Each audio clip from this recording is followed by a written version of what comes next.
שרים ילוזו והחסידים ברינה ברינה יגילו והחסידים ברינה ברינה יגילו והחסידים ברינה ברינה יגילו והחסידים ברינה ברינה יגילו הם צדיקים. Bon, on va étudier Bezrat Hashem ce soir, notre Mishnah habituelle. Oui. Pirkei Avot, Mishnah 15, premier Perek, Bezrat Hashem. On a parlé de Hillel, vous vous rappelez? Hillel Azaken. Hillel Azaken. Ce soir, on va parler de son frère, Shammai. C'est son frère Shammai. Son frère par amour. C'était son frère par amour. Et Bezrat Hashem ce soir, donc on va parler de Shammai. Qu'est-ce que Shammai? Shammai Azaken. Shammai, qu'est-ce qu'il nous a laissé dans ce monde, dans cette vie? Quelques anecdotes il peut nous donner, nous avancer, des petites combines, des petits mots comme ça qui peuvent nous aider. Avant qu'on étudie ce qu'il nous a dit, il faudrait que d'abord on en parle un petit peu de Shammai. Une question, moi, Ouais. quand il y a une marquette entre Hillel et Shammai, généralement on suit Shammai, c'est ça? Normalement on suit Hillel. 97% des cas. Pourquoi on suit Hillel? Parce que Hillel il avait plus de Hanava. Okay. Il avait de l'humilité. Et c'est pour ça qu'on voit à chaque fois dans la Gemara, quand il y a une marloquette entre Shammai et Hillel, c'est qui le premier qu'on dit? C'est Shammai. Parce que même quand Hillel, il proposait... Il attendait que Shammai... Non, il disait « mon frère Shammai dit » et moi je dis. Ah. Il avançait toujours sur Shammai. Il était tellement humble, il était tellement bas, il se croyait tellement... Il avait de l'humilité, il était tellement fort dans cette mida-là, dans cette qualité, que c'est grâce à ça qu'on lui a donné à lui la halacha. Juste pour ça. Rien que pour ça. Et c'était pas que là-bas. Vous savez que Rabbi Yosef Karo, c'était qui Rabbi Yosef Karo? Celui qui a écrit le Shulchan Aruch. Vous savez que Rabbi Yosef Karo, qu'est-ce qu'il a fait pendant toute sa vie? Il a fait une invention monumentale pour tous les juifs jusqu'à la fin de toutes les générations. C'était quoi? C'était de prendre toutes les halachot, de prendre tous les minagim, de prendre tous les coutumes, de prendre tout ce que chacun il avait besoin de faire, de tout réunir et de trancher partout qu'est-ce qu'il faut faire vraiment. C'est lui qui a tranché. C'est lui. Avec des règles, il y a des règles comment il faut trancher, mais c'est lui qui a tranché. Magnifique ça. C'est une responsabilité de fou. Mais quelle responsabilité? C'est de la folie, tu peux pas t'imaginer. Tout le judaïsme. C'est tout le judaïsme. De Même toutes les générations qui arrivent. tout le temps, et ça sera lui le patron pour tout le temps. Bah oui, parce que c'est le seul qui arrive à revenir tout le monde. Bah oui, et c'est ça la beauté et la grandeur. Maintenant je vous pose une question. Rabbi Yosef Karo. Ouais, vas-y Vincent. Non, vas-y Vincent. Je veux savoir comment il s'appelait. Rabbi Yosef Karo. Il venait d'Espagne. Et avant l'Espagne, c'était un monumental pour les Juifs. C'était quelque chose de grandiose. La majorité de tous les tzadikim, ils étaient en Espagne. Jusqu'à où il y a eu je sais pas comment on dit en français, le guirouche. Je sais pas comment on dit. On a été... C'était quand le rouge? Il y a 500 ans. Convertir, la conversion. Exactement, il y a 500 ans. C'est pour ça qu'il y a beaucoup d'Espagnols aujourd'hui qui te disent que quand ils regardent des Mais la majorité de nous tous, on est des Espagnols. De leurs parents et de leurs grands-parents, ils ont tous des maguettes de David. Et ils savent pas pourquoi. Bah, il y a eu beaucoup Les d'assimilations. Espagnols, c'est tous des juifs quasiment. Mais c'est pour ça qu'on appelle Sfaradim, Sfarad. Sfarad. Tous. C'est qu'on appelle des Sfarad. Mais aussi nous, soi-disant, on est des Tunisiens, des Marocains. Mais nous aussi, on venait d'Espagne. C'est après qu'on est venu. Bien sûr. On venait tous d'Espagne. Aujourd'hui, voilà, L'Espagne, avec les conversions, les années qui passent. Ah, ils se sont retrouvés là-bas, les juifs en Espagne. D'accord. Parce que l'Espagne, c'était le seul, au début, c'était le roi qui aimait les Juifs. Il les laissait faire du business et la Torah. Je sais. Alors après qu'il y a eu la destruction du temple, la deuxième fois, alors ils sont tous partis, au lieu qu'ils étaient ils sont partis à côté, en Espagne, au Portugal, ils sont partis dans les environs. C'est là-bas où ils sont restés, ils ont fait beaucoup d'argent, et ils ont laissé 200, 300 ans. Dès qu'ils ont laissé bien faire d'argent, ils ont dit maintenant dégagez l'argent laissé. Et ils sont partis, Rien à voir avec la Shoah, tout ça. oui, il y a 500 ans. C'était en l'an 250 ans, ça veut dire il y a 5250 ans. Aujourd'hui on est en 5700, c'est 5250 ans. Resh Nun Bet. Hollande. Et après ils sont partis à Hollande. Et après il y en a qui sont partis en Angleterre. Après il y en a qui sont partis en Allemagne, en France, en tout ça. Là c'est parti tout le monde quoi. De là. Rachid, avant tout. Rachid c'est bien avant. Rachid lui il était toujours d'Allemagne et de France. Parce qu'il était en France, En tous les France, jours, à non? la fin. Au début, À la fin à la fin. Au début, il était en Allemagne. Magenta. Il était en Varmaïcha. Tous les Balatosphot, En France. tous, En France. en France. Ils sont nés en France, non? Né et mort là-bas. Il y a des tombes de Balatosphot. À trois. Devant nous autres. Il y a même le Beth Midrash de Rashi. Il y a la chaise de Rashi. Il y a le stander de Rashi. תשמע, ישראל אומר לך, ישראל. Il y a tout encore. יש הסטנדר של רש"י, הכיסוי של רש"י, הכל יש בתורה. הכל יש, המשקלת של רש"י, הכל. אבל הקבר ביניהם, קבר לא ביניהם. C'est des juifs, קבר, ils savent pas, ils se disent ils ont été convertis, ils font comme les juifs cachés. Mais c'est quoi ça, moi, c'est Yakadosh. c'est dans un moshav. il y a des chaises, il y a des scènes, il y a tout. Jamais je peux être là-bas. D'où il a eu ce... Pas les gens Alors voilà, alors on revient sur ce qu'on vient de dire. C'est un roi Hakodesh qui a eu le droit de faire ça, parce que ça dépend... Non, c'est pas que le roi Hakodesh, parce que... comme ça. Non, mais c'est Hachem qui lui a demandé. Comme c'est, ils ont non, été non. cachés. C'est ça la beauté des choses. Regarde comment c'est fort là. C'est qu'en vérité, Rabbi Yosef Karo, en vérité, il était à peu près il y a 500 ans, ok? Maintenant, il y a une question qui se pose. S'il était il y a 500 ans, il y en a bien des autres tzadikim qui ont voulu faire comme lui. Quoi? Jusqu'à maintenant, c'est comme si, imagine-toi, tu rentres dans un... Il n'y a pas de mode d'emploi. Alors, il faut bien qu'il y ait quelqu'un qui fait un mode d'emploi, quoi. Qu'il y a 500 ans, il n'y a que quelqu'un qui s'est réveillé, qui a fait le mode d'emploi, quoi. Je comprends pas. Ok, je comprends qu'il faut être le top de top et le niveau des niveaux de je sais pas quoi. Mais c'est sûr qu'il y en a bien eu. C'est que ça va se transmettre de bouche à oreille, comme la Mishnah, comme la Gemara. Oui, mais Ouais, il y mais a en- bien eu quelqu'un un jour qui a dit on va le faire, avant Yosef Karo. C'est comme tu la Mishnah et la Gemara. Avant, il y avait quelqu'un qui a dû le dire, et jusqu'à un jour où il y a pris une décision. Non, mais d'après que la Mishnah et la Gemara a été tranchée, d'accord, on peut plus inventer quelque chose sur la Mishnah et la Gemara. La Mishnah et la Gemara, ils te disent, voilà, je te donne ça, avec ça, tu fais ce que tu as envie de faire. Ah ouais, T'as compris? Donc la Gemara, elle a terminé tout. Maintenant, la Gemara, elle a été écrite, tu peux plus inventer rien du tout. Tout a été écrit. Maintenant, tu as un problème, il faut que tu te casses la tête dans la Mishnah et dans la Gemara pour essayer de trouver ta question et ta réponse. C'est ça l'histoire. Maintenant, il y a eu des tzadikim qu'ils ont fait sur des... Par exemple, dans les Ilchot Mila, pour faire la Mila, il y en a qui ont fait pour la Shrita. Ils n'ont pas tout fait. Mais ils n'ont pas tout fait, personne n'a tout fait, c'est impossible de tout faire. C'était impossible de tout faire. Mais, Et là, il y a tout. non, dans le Shulchan Aruch, ouais. Dans le Shulchan Aruch, il y a tout. c'est incroyable quand même. Il y a tout. Il faudrait 15 vies pour faire ça. C'est ça la 15 beauté. livres, moi Et- j'aurais et- dit et- aussi. Et 15 livres Et aussi. mais ce qu'il faut que tu saches, c'est que c'est pas la seule chose qu'il a fait. 15 livres, il y a 15 livres. Là, c'est le Kitsur Shulchan C'est pas la seule chose qu'il a fait, d'accord? Il a fait 3 livres, que sur ces 3 livres-là, tu dis, il faut 72 vies pour faire ça. Sur ces 3 livres. Sur chaque livre. Tu dis, mais c'est impossible que c'est un homme qui l'a fait. Par exemple, avant le Rabbi Yosef Karo, donc il y avait un autre livre qui s'appelait le Arba Turim. C'est quoi l'Arba Turim? C'est une sorte de Shulchan Aruch, mais c'est pas le Shulchan Aruch, c'est une sorte de Shulchan Aruch. D'ailleurs, au lieu qu'il te tranche, il fait copier-coller. Ce qui est écrit dans la Gemara, ce qui a été tranché, il fait... Rapporte. Voilà. Mais ça veut dire qu'on ne peut pas toujours tout comprendre. Quel raccourci? Des fois, même c'est des codes. Des fois, c'est un passage. Sachant Va te qu'il y a casser la plusieurs- tête. sachant qu'il Il y a y a des plusieurs milliards de questions. C'est un passage. Et bien, qu'est-ce qu'il a fait Rabbi Yosef Karo? Il a décortiqué tout ce livre-là et il a écrit 10 livres sur un livre qui est tout petit, 10 livres, grand comme ça, où il te fait ramène tous les gens qui ont tout ce qu'ils ont dit pendant 100 ans, 200 ans, 300 ans, il te ramène tous les rishonim, tout quelqu'un qu'est-ce qu'il dit. Pour faire un truc comme ça, il n'est pas tout seul, il y a des... Eh bien, il était tout seul. Il y a d'autres rabbinim qui l'aident. Il était tout seul, Rabbi Yosef Karo était tout seul. Et encore plus pire que ça. Il restait chez lui. Ouais, toute sa vie, il Vous était connaissez enfermé. un peu Bien sûr qu'on connaît sa vie. Il restait enfermé tout le temps. Il est... Toujours enfermé. Et pire que ça. Parce qu'il devait connaître toute la Torah en plus. Par Eh, cœur. bien Comment sûr. faire ce livre pour connaître tout par cœur. Bien sûr.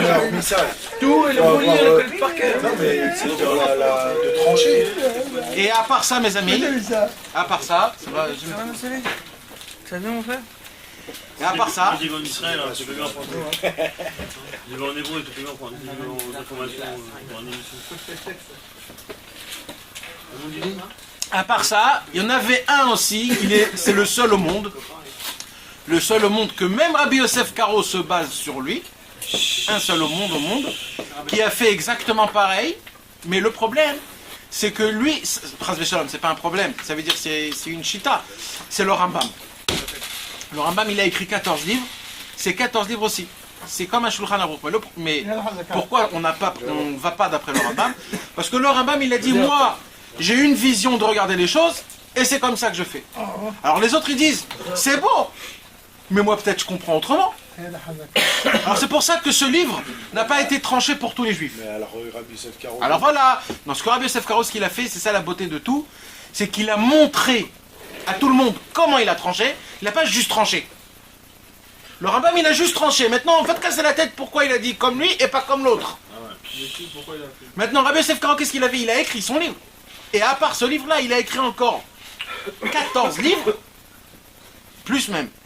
Pourquoi il a tranché et comment il a tranché? Et quand les gens ils voient ce qu'il a fait, ils se disent, on se tait. Et Rambam, il n'a pas été aussi explicite? Non, Pourquoi? parce que c'est comme ça. C'était une chita, on ne sait pas. Il savait très bien que ça n'allait pas parler aux gens. Ou Non mais le Rambam c'était le Moshe Rabbeinu, justement. Donc lui ça suffit de dire, j'ai pas besoin de m'expliquer. Ok, alors est-ce que Rabbi Yosef Karo, il a changé des choses que Rambam... Exact, bien sûr. Alors c'est encore pire. Non, parce qu'il se basait sur des autres tzadikim. Il se basait sur des autres. Et il t'écrit. Voilà, au début il t'écrit comment j'ai écrit mon livre.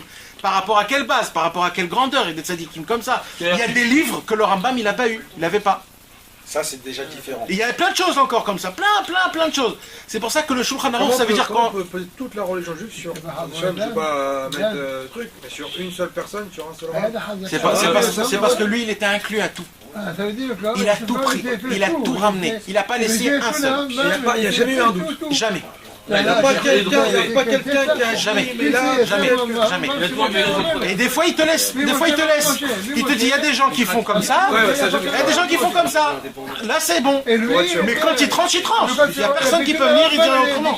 Et ça, c'est pas possible que quelqu'un vienne, il se réveille un jour et qu'il dise on change. Ça peut être envisageable. Il y en a, mais c'est vraiment unique. Ça aurait pu être par exemple Rav Ovadia Yosef.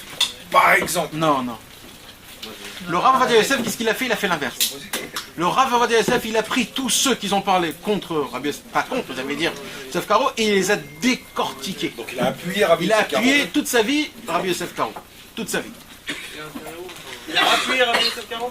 Il a appuyé Rabbi Yosef Karo. Alors, mes amis, on s'écarte un peu, alors il faudrait qu'on revienne. Il a enterré où Rabbi Yosef Karo? À Sfat, à côté du Harizal, juste en bas. Ah, au Yosef, il est à Jérusalem. Non. À Shmuel Hanavi. Ouais, c'est sûr que je l'ai Quand vu tu en descends Badia, pour allumer les bougies du Rizal, Voilà. Alors, mes amis, qu'est-ce qui se passe? Rabbi Yosef Karo, en son temps à lui, il y avait 3 grands tzadikim, des énormes tzadikim, qui étaient au niveau plus grand que Rabbi Yosef Karo. Ok? Ils étaient plus grands que Yosef Karo, Rabbi Yosef Karo. Et ces 3-là, eux aussi, ils ont commencé à préparer un Shulchan Aruch. Un, il était en Allemagne, un, il était en Israël, et un, il était en Espagne. sans se concerter. Non, ils ne savaient pas. Ils se sont dit, on en a marre. Il faut que tout le peuple juif se conduise comme une seule... Ok? Un, c'était le Rama. C'est qui le Rama? C'est le Rav des Ashkenazim. C'est ça que j'allais te dire, le Shulchan Aruch, c'est que pour les Sfarad, non? Non! Ah, Shulchan Aruch, c'est même pour les Ashkenazes? C'est pour le monde en entier. Et il te dit, Shulchan Aruch, les Ashkenazes sont comme ça, les Sfarad sont comme ça. Il complète. Il complétait donc tous les minagim, Tout ce qu'il faut faire, tous les les coutumes, les halachot. voilà, tous les trucs, les groupes là. Ouais. Mais alors pourquoi s'il a fait tout ça, aujourd'hui il y a encore des minagim, il y a encore des groupes et encore des choses Alors, différentes. Shulchan Aruch, te disent pas, faut tous faire comme ça. Ils te disent, les Ashkenazes sont comme ça. Non. Ah bon? C'est qu'à ce qui paraît que les Marocains ils sont venus avant les Tunisiens. On voit d'abord les défauts, et après il a voulu faire la perfection après. Et je vais créer un essai, je vais faire un prototype.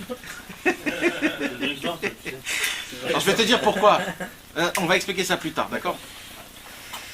Alors, qu'est-ce qui s'est passé? Il y en avait 3. Il y avait le Rama, Rabbi Moshe Isserlich.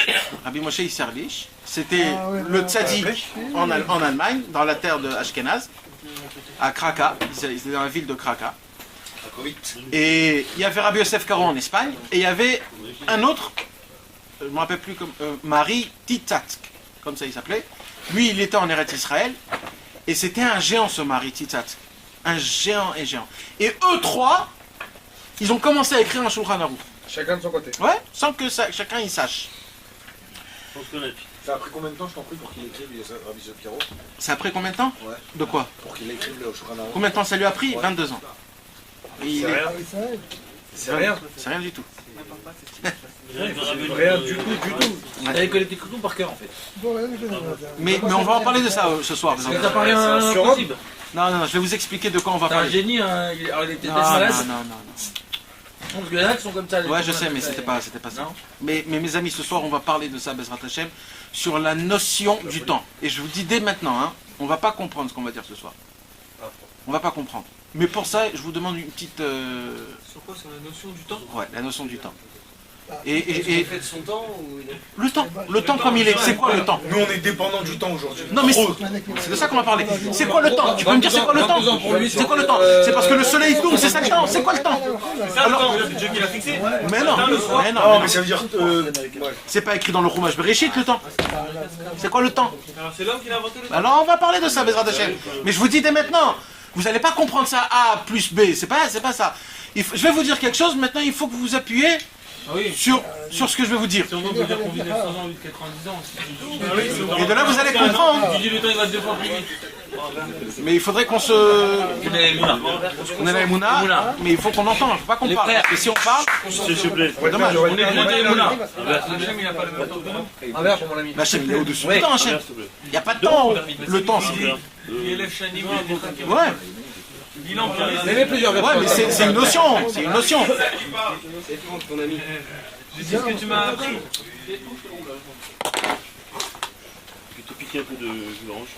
Donc mes amis, donc si on peut un petit peu se concentrer, ça serait facile. Allez, messieurs, un peu d'attention. Et ben ça devient bon. D'abord, il faut qu'on termine notre petite histoire. Rabbi Yosef Karo, alors, regardez, c'était quoi les grands tzadikim d'avant? Attends, il Moshe. Hein, Rabbi Moshe Isserlich, Rama, le Rama. Donc chacun ont voulu écrire un Shulchan Aruch de Voilà. leur côté. Regardez maintenant, c'est quoi la beauté des tzadikim d'avant, comment ça se passait. Un jour, il y a eu une très grande discussion comment on écrit la lettre P, P, dans la Torah. Pour quelle raison? Parce que toutes les lettres de la Torah, on les a reçues de père en fils.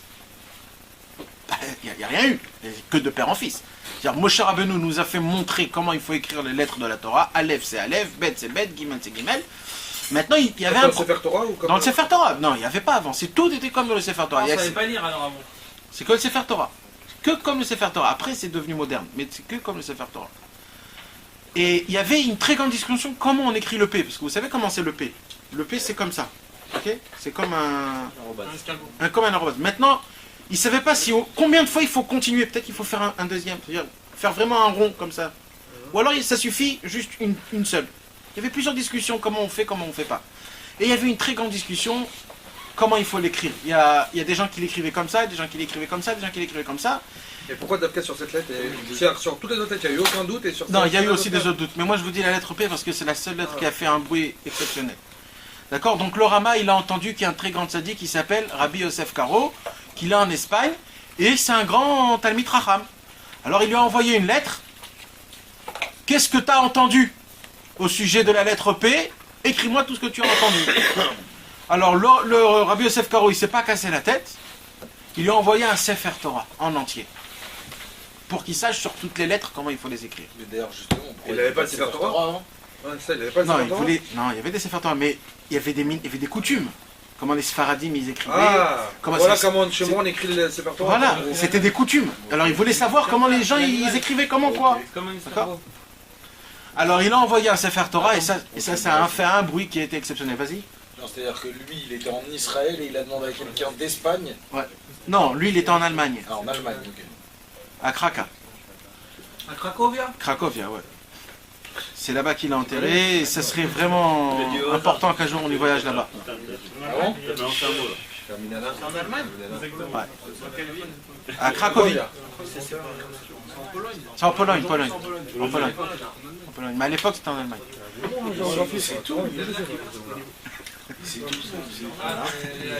Mes amis, quand il a reçu le Sefer Torah et il a reçu l'explication de comment on fait les lettres, Rabbi Moshe Isserlich, le Rama, était Stupéfait. émouvé. Ému. Ému. Alors il lui renvoie une deuxième lettre sur plusieurs questions et il était encore plus ému. Touché quoi. Touché de la grandeur et de comment... Épaté. Et entre deux lettres, Rabbi Yosef Karo lui dit, je suis en train d'écrire un Shulchan Aruch. Et dès qu'il a lu ça, écrire le Shulchan Aruch, moi aussi je suis en train d'écrire le Shulchan Aruch. Maintenant, vous imaginez quand deux personnes, ils essayent de travailler sur le même et qu'un, il ne sait pas, c'est toute une vie en entière, c'est 20 ans, 30 ans, comme tu dis. C'est 30 ans de travail. Qu'est-ce qu'il lui dit? Il lui dit, je suis en train de terminer mon Shulchan Aruch. Le Rama, il a entendu ça, mes amis, vous savez ce qui s'est passé? Il a déchiré tout ce qu'il a fait. Il a tout brûlé. Il a dit, un grand comme ça, je brûle tout. Quand J'arrive pas à comprendre. Le Rama, s'il veut décider d'écrire un Shulchan Aruch, c'est que c'est aussi une sommité. Ouais. Et il sait pas comment écrire le P. Il sait qu'il y a quelqu'un. C'est qu'il est Non, c'est pas qu'il sait pas comment écrire. Non, il sait comment écrire le P, mais Je vais t'expliquer. il est pas sûr de lui. Quand tu veux trancher quelque chose, il faut que le maximum David, d'avis, il faut que tu les connaisses. Le maximum. Pour trancher. Pas tu tranches, après tu dis, ah, il y en a un autre là-bas. T'as pas le droit. Dans une histoire, tu dois savoir tout tout. pour dire s'il y a raison. Donc ils étaient au sommet de tout. Il y a combien? Il y a 2500 thèmes dans le Shulchan Aruch. Il fallait qu'il soit au top de tous les 2500. Maintenant, le pays savait tout, il lui manquait un. Il lui envoie, le travail est fait. Il prend tout ce Shulchan Aruch et il brûle tout. 20 ans de travail. Il n'y a pas eu de tu veux pas acheter. Rien du tout, à la Makom, il a tout jeté. Il a dit, hein? Lui, il a envoyé qu'il ne sait pas qu'est-ce que c'est le P.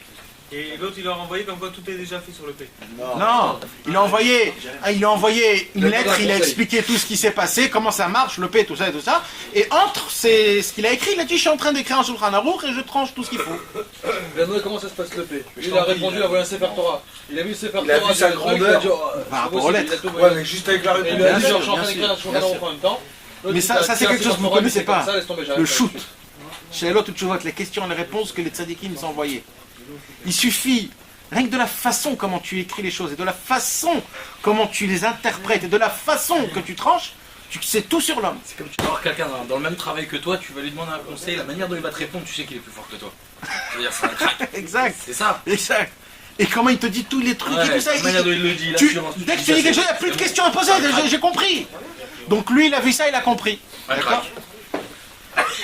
Le troisième, le Mahari Tzitzatzk, qu'il était en Israël, que c'était une bombe en entier, il a terminé son Shulchan Aruch. Et d'une raison pour une autre, ça a pris du temps de l'imprimer. Comme il est malin. Et quand le Ramba, et quand Rabbi Yosef Karo, il est venu en Israël parce qu'ils ont été expulsés de l'Espagne, tout le peuple juif malheureusement, et que Rabbi Yosef Karo, il est venu comme un clochard, personne ne savait c'était qui Rabbi Yosef Karo. Alors il est... Il avait écrit sur un amour, pas encore. Mais rien n'était encore sorti. Ok. Alors il demande c'est qui ici le plus grand posek halacha. On lui dit le Mahari Tzitzatzk. Alors il vient chez le Mahari Tzitzatzk. Il dit est-ce que je peux venir juste étudier? Je viens, j'étudie, c'est tout. On lui a dit Bechavod. Et en quelques espaces de heures, le Mahari Tzitzatzk, il a vu que c'est pas un élève. C'est une bombe atomique. Et tout seul, il s'est formé Rabbi Yosef Karo. Ah mais sauf que non, il avait des tzadikim qui lui ont appris. Parce que c'est pas n'importe qui. Je me rappelle plus exactement c'était qui, mais je me rappelle qu'il en avait. D'accord, donc Ok, il a vu que c'était une bombe. il a vu que c'était une bombe. Dès qu'il a vu que c'était une bombe, il a dit j'ai besoin que tu regardes mon livre. J'ai écrit un livre, essaye de regarder. J'en ai un tout près. On est à tout près. Rabbi Yosef Karo, il voit ça, il sait plus quoi faire. Alors qu'est-ce qu'il a dit Rabbi Yosef Karo? Il a dit j'annule tout et on va faire sortir son livre à lui. Et l'autre, il a vu qu'il était tellement humble qu'il a dit non, c'est le tien qu'on va sortir. Alors non, D'où il le sait qu'il a. lui il sait pas, il a même pas dit. Il Il a même pas dit rien. Il a dit ok, on va le sortir, je vais commencer. Mais le problème c'est que le Mahari Tzitzatzk, on dit toujours comme ça que deux grands ne peuvent pas être dans une génération. Donc dès que Rabbi Yosef Karo il est venu à Tzfat, il était tellement grand Rabbi Yosef Karo que le Mahari Tzitzatzk, son temps était venu de partir. Et quand il est parti, il manquait plein de pages, il manquait plein de trucs. C'était un problème énorme. Alors il ne pouvait pas le sortir. Mais c'est par honte qu'il lui a pas dit j'en ai fait un moi aussi. Non, c'est par respect, par Ouais, humilité. par gêne, quoi, Non, humilité, je suis humble, moi je suis rien devant toi. Tu m'as dit c'est toi, c'est tout. Ok, mais s'il voit par exemple des Après, tu peux erreurs ou t'annuler des devant n'importe choses qui. qui sont pas. Mais pour lui, c'est pas une erreur, parce que Et si comme t'es tu as dit, style- c'est pas de la Je vais t'expliquer karma de quelque dire chose. le mien il est parfait ou. Je vais t'expliquer quelque chose. La Torah, c'est du calcul. Alors, si tu te trompes, tu te trompes. Et tout le monde le voit. C'est un calcul. Si tu fais le calcul comme il faut, tu arrives à la même truc, t'as compris? Maintenant, des fois, il faut calculer ça, des fois, il faut pas calculer ça, ça dépend. Mais tout, c'est du calcul. C'est-à-dire, tu peux pas dire moi je dis comme ça et moi je dis comme ça et on se casse. Qu'est-ce qui s'est passé? Le Harizal, il est parti de ce monde. Le Maritzitzat qui est parti de ce monde. Donc le Shulchan Aruch ne pouvait pas être sorti. Le Rama, il est en Pologne. Il envoie des lettres. Il lui dit quand il sort ton Shulchan Aruch. Et lui, il lui dit, il savait plus quoi dire. Parce que maintenant, il a appris qu'il y a quelqu'un d'autre qui a le Shulchan Aruch. Alors qu'est-ce qu'on fait? Il savait pas quoi faire. Il aurait pu récupérer ceux du... Oui, mais il y avait des problèmes, il manquait des pages, il y avait des Et trucs. même le il aurait premier, pu il lui a compléter. jamais dit aussi par humilité à lui. Non, jamais, personne. À Rabbi Yosef Karo. Bien sûr, mais il a rien J'ai- dit. j'ai- Ah, mais C'est nous, ça, la on le beauté. sait, lui, il savait pas, Ils il sont savait forts, pas. Après. Dans l'histoire que t'apprends après. Mais c'est ça la beauté, c'est ça que je veux vous apprendre ce soir. C'est quoi la Hanava, mes amis? Non, ça c'est de Mais la pourquoi il n'a pas parce complété? que J'aurais pas parce compris. qu'ils brûlent mais ils le disent au moins les gens. Ouais. Au moins ils Tu le sais, disent. j'ai écrit moi aussi, je l'ai brûlé. Le sent tien il est combien mieux, j'ai tout fait mais moi je l'ai. Je me suis rabaissé pour toi, rien. Ben lui, il sait jamais il aurait su. Eh ben mes amis, ce qui s'est passé, c'est que le Rabbi Yosef Karo, il savait pas quoi faire, il priait Hachem tout le temps, qu'est-ce qu'il faut que je fasse, qu'est-ce qu'il faut que je fasse. Comme par hasard, qui y avait à Tzfat? Le Harizal. Ouais. Le Harizal, il vient chez Rabbi Yosef Karo, il lui dit, dans le ciel, on m'a dit, que la halacha est tranchée comme toi. Bah non, mais alors voilà, Rizal et Attends. Caro, ils sont dans la même génération. Alors, bien sûr, ils sont dans la même Ouais, génération. c'est pas Non, de- mais ça, un c'est dans le Nistar, c'est-à-dire un c'est dans la Kabbalah, et un c'est dans le truc ouvert. Un c'est Niglé, un c'est Nistar, c'est deux choses, c'est deux... Deux mondes différents. Voilà. Alors le Harizal, il demande à Rabbi Yosef Karo, si la halacha est comme toi dans le ciel, il faut que tu écris un livre de Shulchan Aruch. Alors Rabbi Yosef Karo, il prend pas ça comme une porte de sortie. Ouais, j'ai un Shulchan Aruch, on peut le sortir. Il dit oui, mais il y a Marie Tzitzatsk qui a écrit un Shulchan Aruch. Et il faut lui écrire, il faut lui faire sortir, il faut savoir où sont les feuilles. Alors le Harizal, il dit non, c'est toi qui dois écrire un Shulchan Aruch, et c'est toi qui dois publier. Alors le Rabbi Yosef Karo, il a dit, si c'est comme ça, il faut que je demande. J'ai un ami un jour qui m'a envoyé une lettre, le Rama. Peut-être que lui, il peut m'aider. Il y en avait des milliers. D'accord, il y en avait des milliers. Pourquoi il a dit le Rama, on ne sait pas. Le Rama, il reçoit cette lettre-là, ému. Comment il sait, comment ça se passe? Il me demande à moi. De l'aider à faire quoi? Ouais. Pour donner la réponse, est-ce qu'il sort le sien ou est-ce qu'il... Ah. Alors le Rama, il lui dit, écoute, envoie-moi ton Shulchan Aruch, et je vais essayer de voir. Maintenant, je touche pas les tranchements que tu tranches, mais je vais faire quelque chose d'autre. Le calcul, s'il est bon. Non, juste, si nous, des fois, on a une coutume qui est autrement, qu'on a reçue de père en fils jusqu'à Moshe Rabbeinu, alors je vais l'écrire, mais à une condition, que moi, ce que j'écris, tu le mets en toutes petites lettres, à la fin. Comme si que C'est de je... là que ça vient, genre il y en a qui font comme ça, il y en a qui Aga. font comme ça. Et si vous ouvrez jusqu'aujourd'hui le Shulchan Aruch, vous allez voir les lettres du Rabbi Yosef Karo qui sont les grosses, et quand c'est en tout petit, c'est le Rama. Et sur chaque truc, il commente ou ça? Non, des fois oui, bien sûr. Quelques plein. coutumes que lui, il Ouais, avait. il y a des coutumes que dans le monde ashkénaze, on faisait comme ça. Et ça, c'est impossible, on ne peut pas traiter comme les Sfaradim. Que sur l'ashkénaze. Mais il y a des fois où même les Sfaradim, ils font comme le Rama. Il y a des fois... Ça dépend. Il y a des règles dessus, mais on ne va pas rentrer dans ça. Le Harizal est venu après que le Shulchan Aruch est sorti et il lui a dit, Rabbi Yosef Karo, est-ce que tu sais qu'il y avait 3 personnes qui ont voulu écrire le Shulchan Aruch? Il lui dit non, je ne savais pas. Il dit, le Rama, il voulait écrire le Shulchan Ah Aruch. non. Le Maritzitzkak a écrit un Shulchan Aruch. Le Rama a brûlé tout. Le Maritzitzat, ça n'a pas sorti. Et il n'y a que toi qui est sorti. Est-ce que tu sais pourquoi? Il écrit tout ça sur un Aruch et ça va à la poubelle. Et pourquoi ça? C'est pas C'était le plus humble des trois. C'est parce que tu étais le plus humble de Non, toi. mais attends, excuse-moi, c'était vraiment humble les autres. Oui, mais quand tu parles avec des montagnes, il y a quand même toujours une montagne qui est plus haute que l'autre. Maintenant, comme le Rama, Plus basse. plus bas, ouais, plus basse. Mais quand le Rama, c'était aussi un homme humble, qu'il a tout brûlé. Je te dis. Alors non, alors lui, il a été le mérite qu'il est rentré dans le Shulchan Aruch. Pourquoi? Parce que lui, il a tout brûlé, il n'a même rien dit, rien fait. Alors toi, t'es associé avec moi. Maintenant, le mari, C'est l'autre le plus humble. moi, je Non, trouve. non, c'est lui qui a tout brûlé. L'autre, il Ah voulait oui, qu'on celui sorte qui a le tout sien. brûlé. Bah oui, bah lui, il a eu son passage. Mais ça devrait être lui en grosses lettres. Au contraire, pour lui, il faut être en petites lettres. parce que c'est l'humble. C'est lui, c'est son niveau à lui, il veut pas être en mais c'est un mythe. C'est beau, c'est très beau. Très, Il veut pas les très- honneurs. Très Ah. fort. C'est très C'est fort. surtout les Ashkenazes aussi. Quel fort, il est. Rien que parce qu'il avait de la humilité, le Harizal, il lui a dit que dans le ciel, c'est que ça qu'ils ont cherché. Pas qui est-ce qui a raison le plus. C'est qui le plus humble. C'est beau, alors Cher Rabbeinu. C'est-à-dire, ça se peut que Marie Tzitzat, qu'il était plus grand, plus fort que les autres. Hein. Ouais. Et normalement, on sait que c'était lui le plus grand, plus fort. Oui, oui. On sait. Il avait une force de folie, de décapiter des choses. Parce que la Torah, c'est de construire, et après de redéconstruire, et de tout mettre à sa place pour voir. Est-ce que ça, c'est ça? Est-ce que ça, c'est ça? Est-ce que ça peut marcher avec ça? Viens, on construit tout sans ça. On peut pas. Viens, on construit tout sans ça. On peut pas. Viens, jusqu'à qu'on est obligé de tout avoir. C'est quelque chose de folie. Marie Tzitzat, qu'il avait cette force, on raconte qu'il pouvait prendre 127 sujets, de tous les construire, de tous les décapiter, et de faire un pile-poule sur chacun, et de voir, et de faire montrer comme quoi tout dépend un de l'autre. Si un ne dépend pas de l'autre, on jette.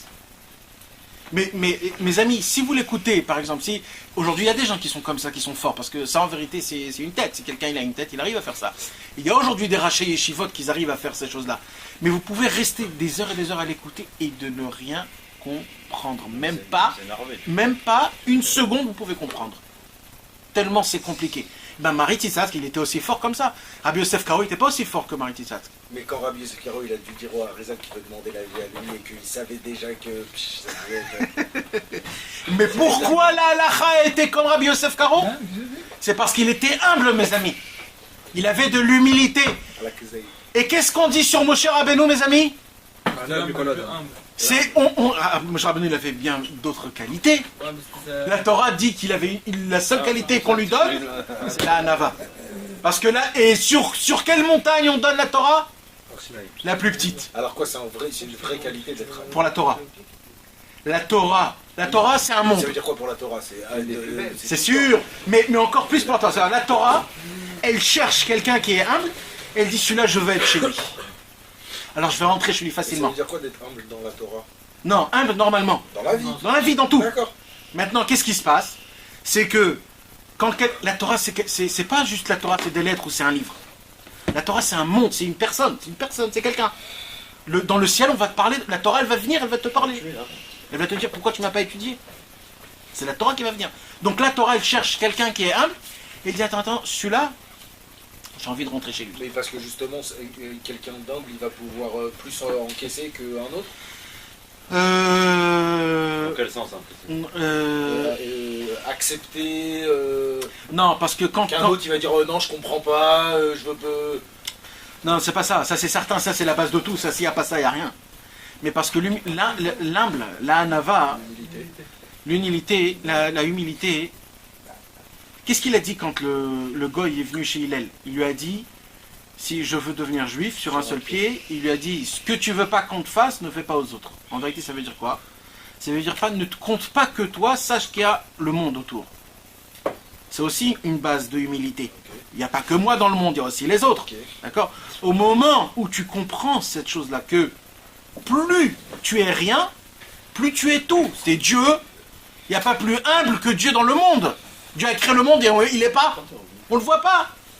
On gagne de l'argent, on fait tout, on mange, on dort, on tout, et on ne le voit pas. Il n'y a pas plus humble que lui, parce que plus un homme il est humble, plus il ressemble à Dieu.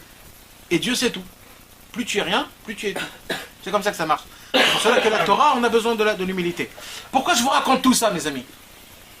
C'est la raison pour laquelle la halacha, elle a été plus tranchée par Hillel que Shammai. Parce que Hillel... Mais tu nous as dit que c'est parce qu'il était plus bon aussi. C'est ça en fait. C'est pas que c'est bon. Le bon, c'est la nava aussi. La nava, c'est que je sais que je suis rien pour l'autre. Je me compte même pas, moi. Non, moi, ce que j'avais compris, c'est que par rapport à la génération d'aujourd'hui, ça allait être pas plus facile, mais ça veut dire plus... Aussi, c'est aussi comme ça. C'est aussi comme ça. Shammai, Jamais Lui- il fallait être un vrai. Non, Shammai, non, c'est pas pour ça, Chas v'Shalom, parce que quand on parle de ça, alors automatiquement vous pensez que Shammai il était pas. Non, Non, mais il faut que vous sachiez quelque chose. Il était plus dur. Non, non, c'est pas qu'il était plus dur. Pourquoi il était dur? Shammai, il était plus dans la Torah. Donc intransigeant à celui qui la respecte. Alors, il supportait pas quelqu'un qui dit, mais attends, mais avec qui t'as affaire? Avec moi? Si c'est avec moi, il n'y a pas de problème. Mais si c'est avec la Torah, c'est à Dieu. Tu t'imagines? C'est pour ça que Shammai, il était strict. Et maintenant, ce qui a été écrit et tranché, comme là on parle de Shammai, ça veut dire que c'est quelque chose qui a été tranché. Là, c'est pas une marloquette entre Shammai et Hillel. Donc là, ce qu'il a dit, Shammai, ça a été tranché dans la halakha. Qu'est-ce qu'il dit Shammai? Il dit Shammai. Shammai Omer. Il a chiqué aujourd'hui. Il a besoin de frimer. يا انت شفت كل عالم يا تم حياتنا شمولتها يا حين شومه حين شومه اي Shammai Omer. C'est un banque. Ase Toratecha Keva. Attends, excuse-moi, ça, il dit ça qui que quoi quand? Tout ce qu'on parle dans toutes les Mishnah des Pirkei Avot, tout ce que les tzadikim vont dire tout le temps, ça a été des paroles avant de mourir. Ils ont dit, si vous parlez de moi, je veux que vous vous rappelez que moi j'ai dit ça. Et que tout le résumé de tout moi, c'est ça. C'est une écoute. Les pires cavotes, c'est Shammai. Non. C'est tout ce que les tzadikim, chacun, ont dit pour toutes les générations, pour tout le temps. Mais Shammai, on garde pas ce qu'il dit ici. Chacun ne regarde pas ce qu'ils disent. Mais ça veut dire un. Shammai, on garde pas ce qu'il a dit ici. Alors c'est ça ce que je dis. Ici, c'est pas une marloquette. Ça, c'est Shammai qui dit comme ça et Hillel qui dit comme ça. Et les deux, c'est vrai. D'accord, ok. T'as compris?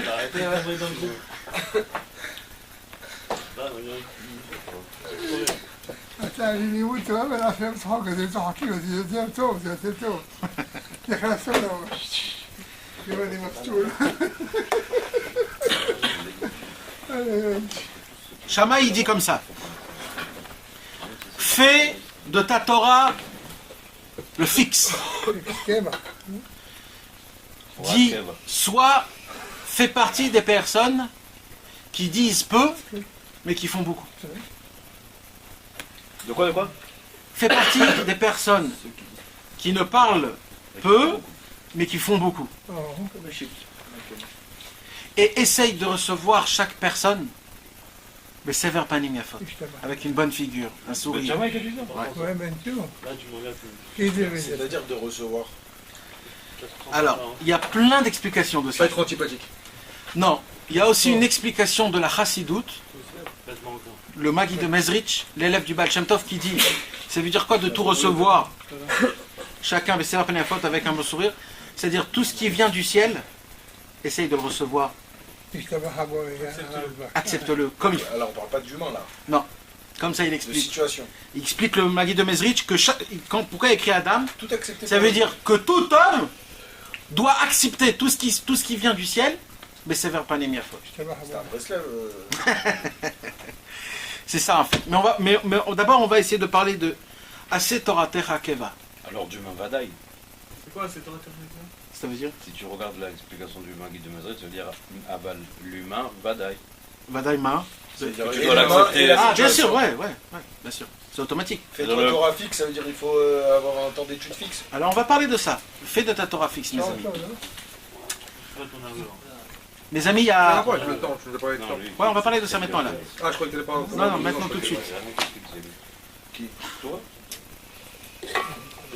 Et, mis à part, t'as compris maintenant pourquoi il y a des gens qui disent qu'il faut faire comme ça, des gens qui disent qu'il faut faire comme ça, il y a les Ashkenazim, les Sfaradim, les Temanim. Parce qu'il y a le Rama, il y a le. C'est parce que dans le Shulchan Aruch, il y a la Shita du Rama et du Rabbi Yosef Karo.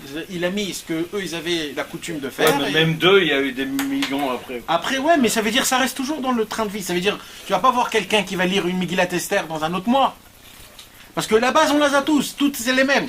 C'est des questions, c'est si t'as fait comme ça, alors il y en a qui disent comme ça, il y en a qui disent comme ça. Bon, maintenant, mes amis, Bezrat Hashem, on va parler de quelque chose d'important ce soir. J'espère que Dieu va m'aider d'essayer d'expliquer cette notion-là. La notion de notre vie, en vérité, c'est si on arrive à comprendre ça, on peut changer de vie, vraiment. La Torah, Shammai donc nous apprend Aseh Torah Trakva. Fais de ta Torah un fixe. Est-ce que quelqu'un peut m'expliquer qu'est-ce que ça veut dire? Fais de ta Torah quelque chose de fixé. Ça veut dire. C'est C'est pas aléatoire, de temps en temps tu vas étudier. Comme un travail. Ça veut dire quoi qu'il se passe, il faut que tu aies le temps fixe pour ça.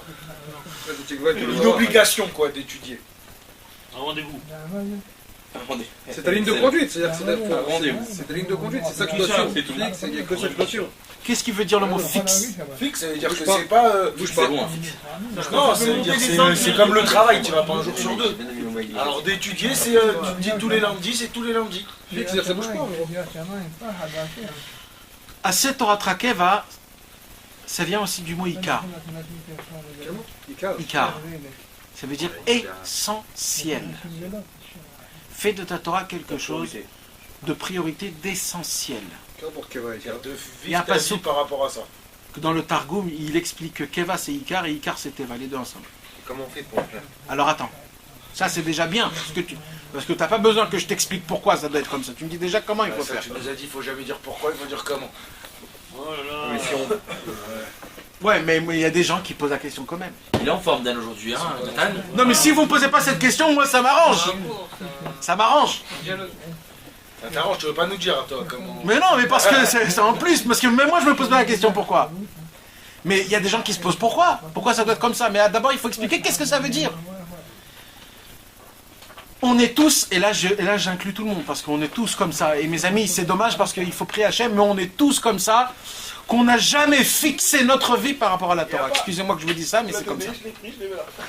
Est-ce qu'il y a quelqu'un qui est contre ce que je viens de dire? Répète. Répète, excuse-moi. Dans toute notre vie, dans toute notre vie, on n'a jamais fixé notre vie par rapport à la Torah. Par rapport à la Torah? Bah, quand on prend. Ah, c'est vrai, parce qu'on veut qu'on- En vérité, si tu prends deux choses exceptionnelles dans ta vie, tu prends le travail et tu prends la Torah, entre moi et toi, t'as donné le plus de force où? Dans le travail. Ah oui. Il y a quelqu'un qui est contre de ce que je viens de dire? À part s'il y a des chakranim. Ben la Torah elle vient, Les contrats.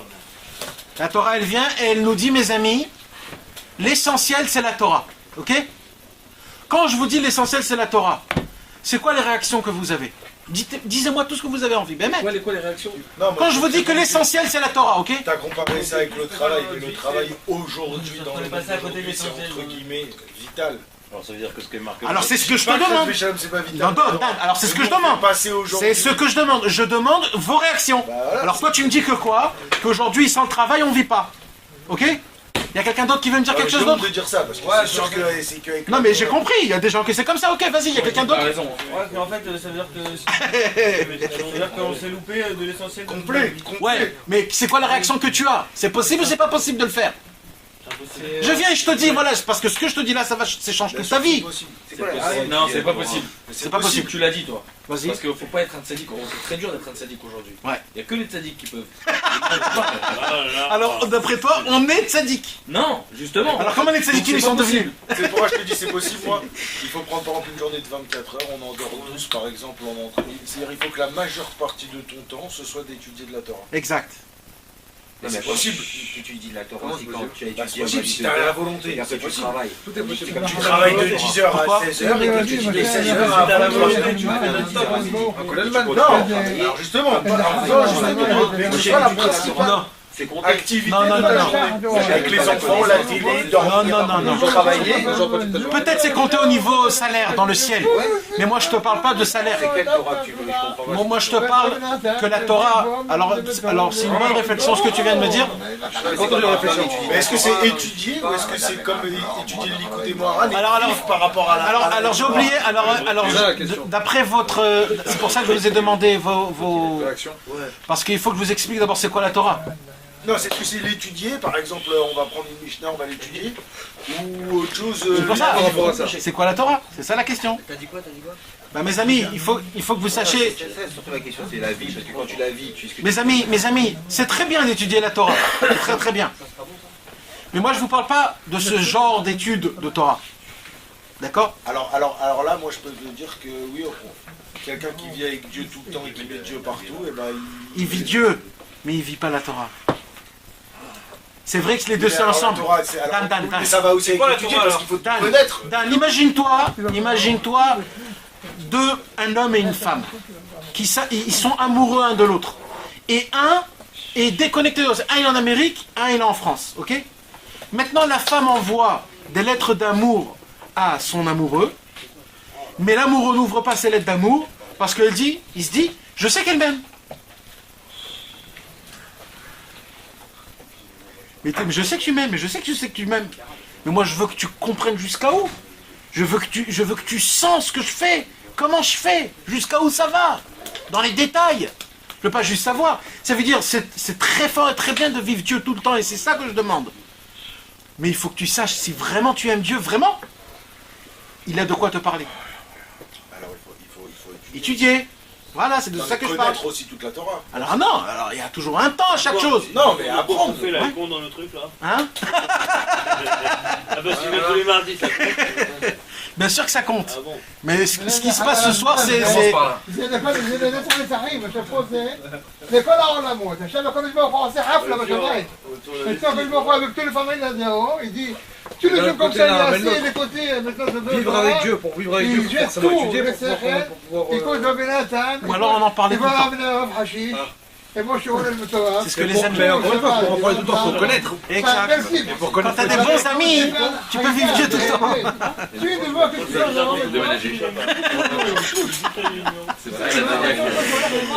Nathan, c'est quoi la Torah? Ouais, mais je peux pas comme ça.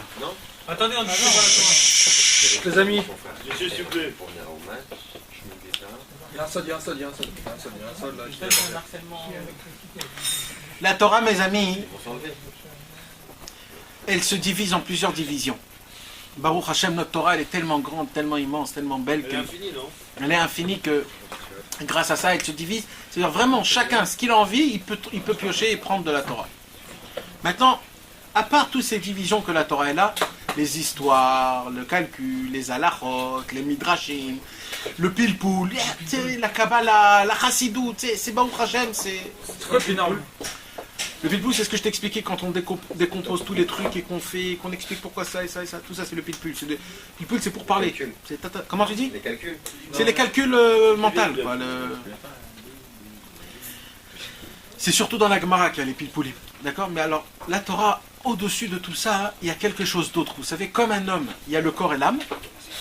Dans la Torah, il y a le corps et l'âme. Alors, c'est quoi le corps? Le corps de la Torah, c'est toutes les halachot, la Gemara, les midrashim, tout ça.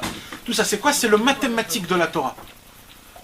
Comment il faut faire les choses, comment garder Shabbat, comment mettre les tefillin, comment étudier la Torah, comment faire du Gmilut Rasadim. C'est le mathématique des choses. Après les mitzvot et les averot. Les mitzvot, les averot, tout le moussard, tout ça, c'est le mathématique. Comment se conduire, comment être un homme comme Dieu le réclame. Et à part ça, il y a l'histoire aussi, non? Il y a l'histoire. L'histoire aussi, ça nous apprend comment. C'est le moussard, l'histoire. L'histoire, tu vois comment l'histoire elle est faite, tu te dis waouh. C'est l'histoire, tu vas savoir comment faire. Voilà, je vais voir, je vais apprendre d'eux, je vais dire, je vais être comme eux. Ça aussi, c'est. Mais mis à part tout ça, dans la Torah, il y a la neshama de la Torah. C'est quoi la neshama de la Torah?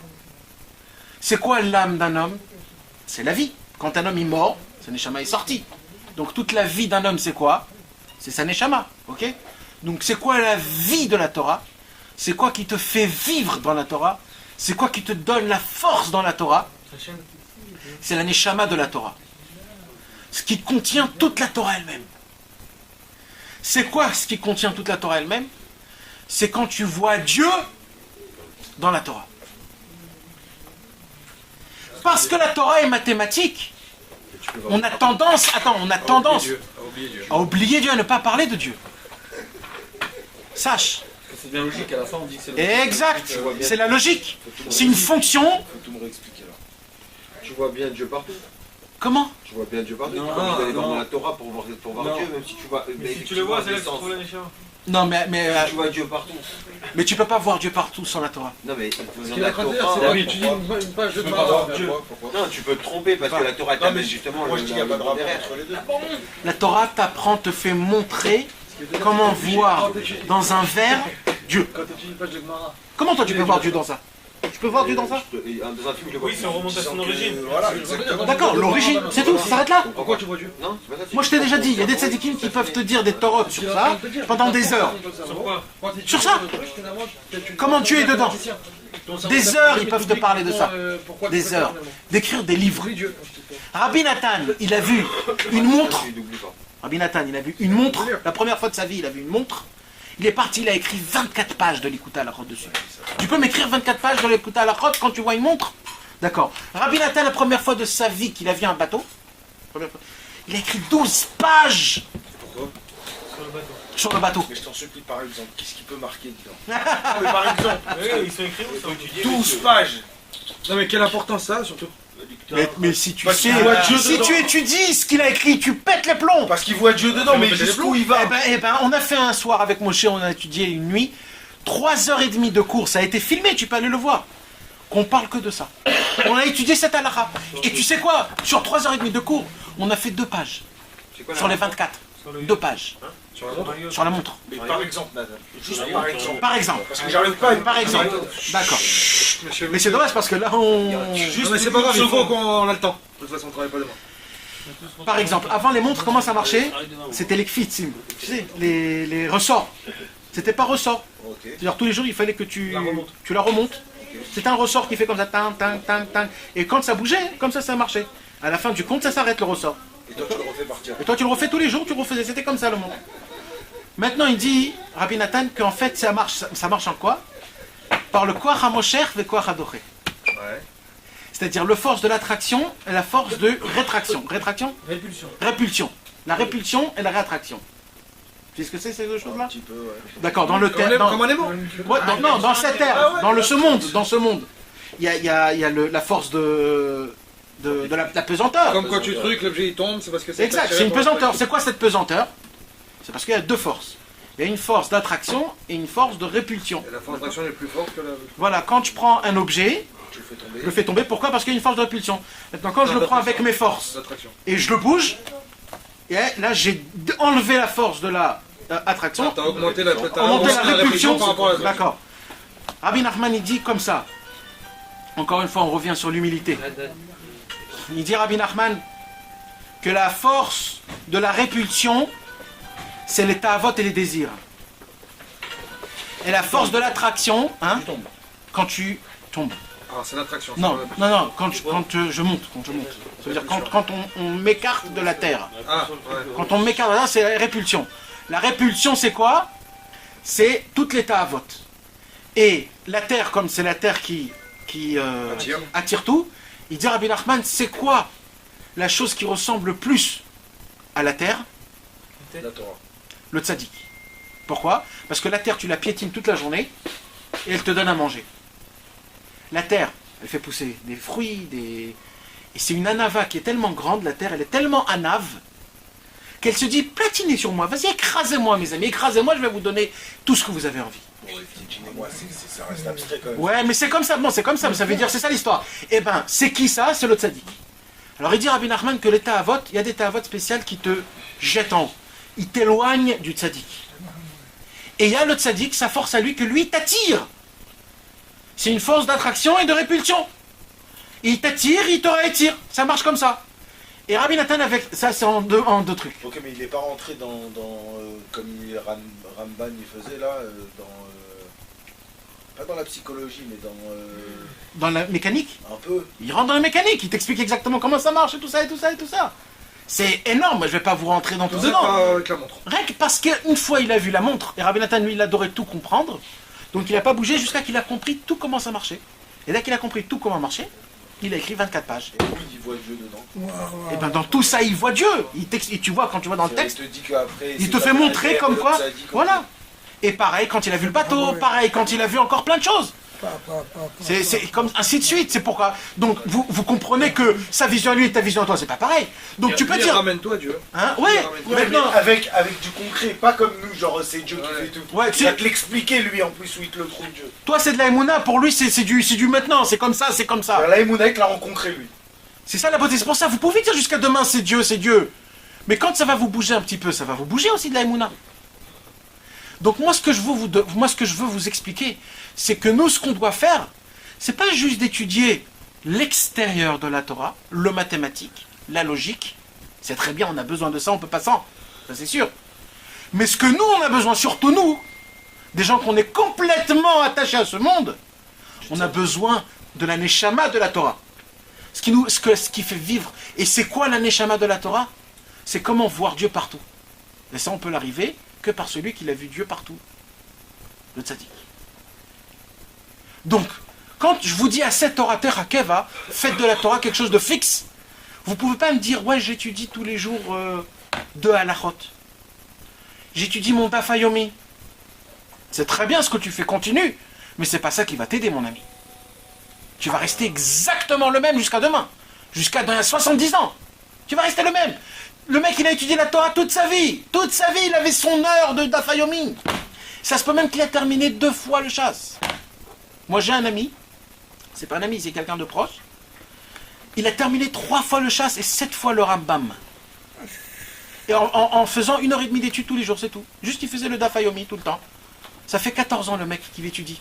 Eh bien, je peux vous dire, cet homme-là, il est dans ce monde archi. D'accord? Il est archi dans ce monde. Il peut même, des fois, se conduire pas du tout comme il faut. Et ça, c'est pourquoi? C'est parce c'est bien ce qu'il fait, mes amis. Dans le ciel, Dieu, il va lui donner un salaire qui est impossible. Si vous regardez niveau salaire, vous êtes pareil dans les 2 cas. Parce que le salaire de même cet homme-là, il est énorme. Et même le salaire d'un homme qui fait 5 minutes tous les jours de Torah, il est énorme, infini. Pas énorme, infini. Infini. Mais ça, c'est en haut. Nous, on a besoin d'être des guerriers en bas. Ouais, mais d'habitude, les gens Ouais. comme ça, ils perdent leur salaire aussi en bas. Parce qu'ils reçoivent le salaire. Des fois, ouais. Malheureusement. Des fois, c'est payé ici en bas. Des fois. C'est-à-dire que celui-là, il va gagner là-haut, mais il perd tout ici, parce qu'il a fait que ça. Non, c'est dur ce que tu me dis. Il peut étudier, mais c'est vrai, mon ami. Il peut étudier tout ça et avoir des V en haut. C'est vrai. Oui, j'ai compris, mais il T'en connais des gens, toi, que parce voler qu'ils ont son fait ça, voisin. ils sont changés complètement. Il va mal se comporter avec quelqu'un. T'en connais des gens on va comme lui ça? enlever les V. Il n'existe pas des gens comme ça. Changer complètement, non, mais changer, oui. Pourquoi pas? Quand tu dis un truc qui t'a touché, que t'as changé une mida, t'as changé un truc, c'est une évolution quand même. Si tu changes 2 semaines. Après, tu redeviens le même mec. Alors, les gens, comment ils sont devenus religieux? Ils sont pas devenus religieux en un jour au lendemain, ils ont commencé. Non, ils sont devenus religieux par l'aide de Dieu. Parce que Dieu a eu pitié d'eux, parce qu'ils ont un grand-père dans le ciel, ou alors parce que... Non, mais t'as pas compris, Michael.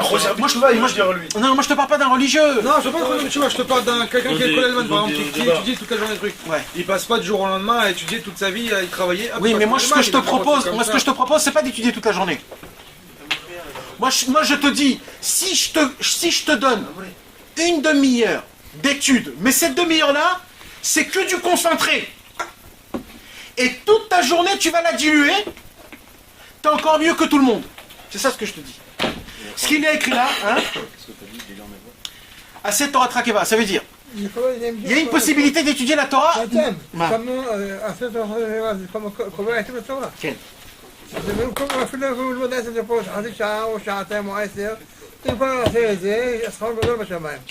זה נקרא קבע. ולאחר שפעם ככה ופעם ככה וגומר כל הגמר 3 פעמים וכל העולם 7 פעמים והוא מפוזר, הנפש שלו מפוזר, זה לא שווה כלום. יש לו שכר, אבל לא... אי אפשר להגיד זה לא שווה כלום. יש לו שכר, אבל יש לו שכר. כן, אבל אני לא מדבר מזה. אני מדבר ממשהו אחר, ממשהו שיעורר אותך. אז מה אמרת? תתן לי איזה פטיש בראש, אני אמרת את זה. לא אתה. אני אומר לי גם, Il y a une possibilité d'étudier la Torah concentrée. Ok, bah attends, parce que là, je m'écarte. Ah, il fallait que je te répète. Non, dans la Torah, il y a l'âme et le Shama. Il y a le corps et l'âme. Ok, et là, tu es en train de nous dire que l'âme, c'est plus important que le corps ou qu'il faut les deux? C'est sûr qu'il faut les deux. D'accord? C'est sûr qu'il faut les deux. Je peux pas dire c'est quoi. Je peux pas dire. Plus important, mais t'as compris ce que je veux dire, que l'âme... Pour l'instant, maintenant, comme on est des malades, qu'on va bientôt mourir, on a besoin du top, on a besoin du concentré, du pur. Ça, c'est l'âme. Et comment ça, sans étudier, tu peux... Non, c'est pas sans.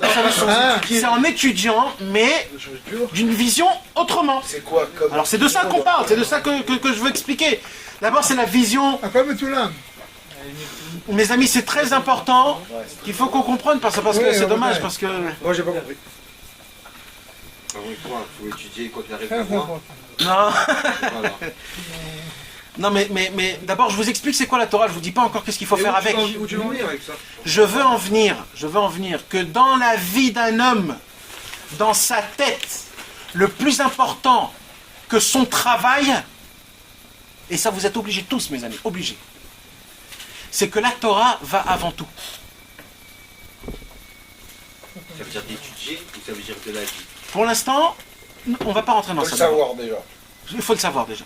Le savoir, tout le monde le sait. Non, encore une fois, on ne parle pas de ça. Même si on le sait, on est dépassé par... Si tu le sais, pourquoi tu ne la compliques pas? Alors dans ces cas-là, pourquoi tu nous dis ça si tu nous dis un truc qui est impossible à faire? Non, c'est possible, c'est pour ça qu'on parle ce soir.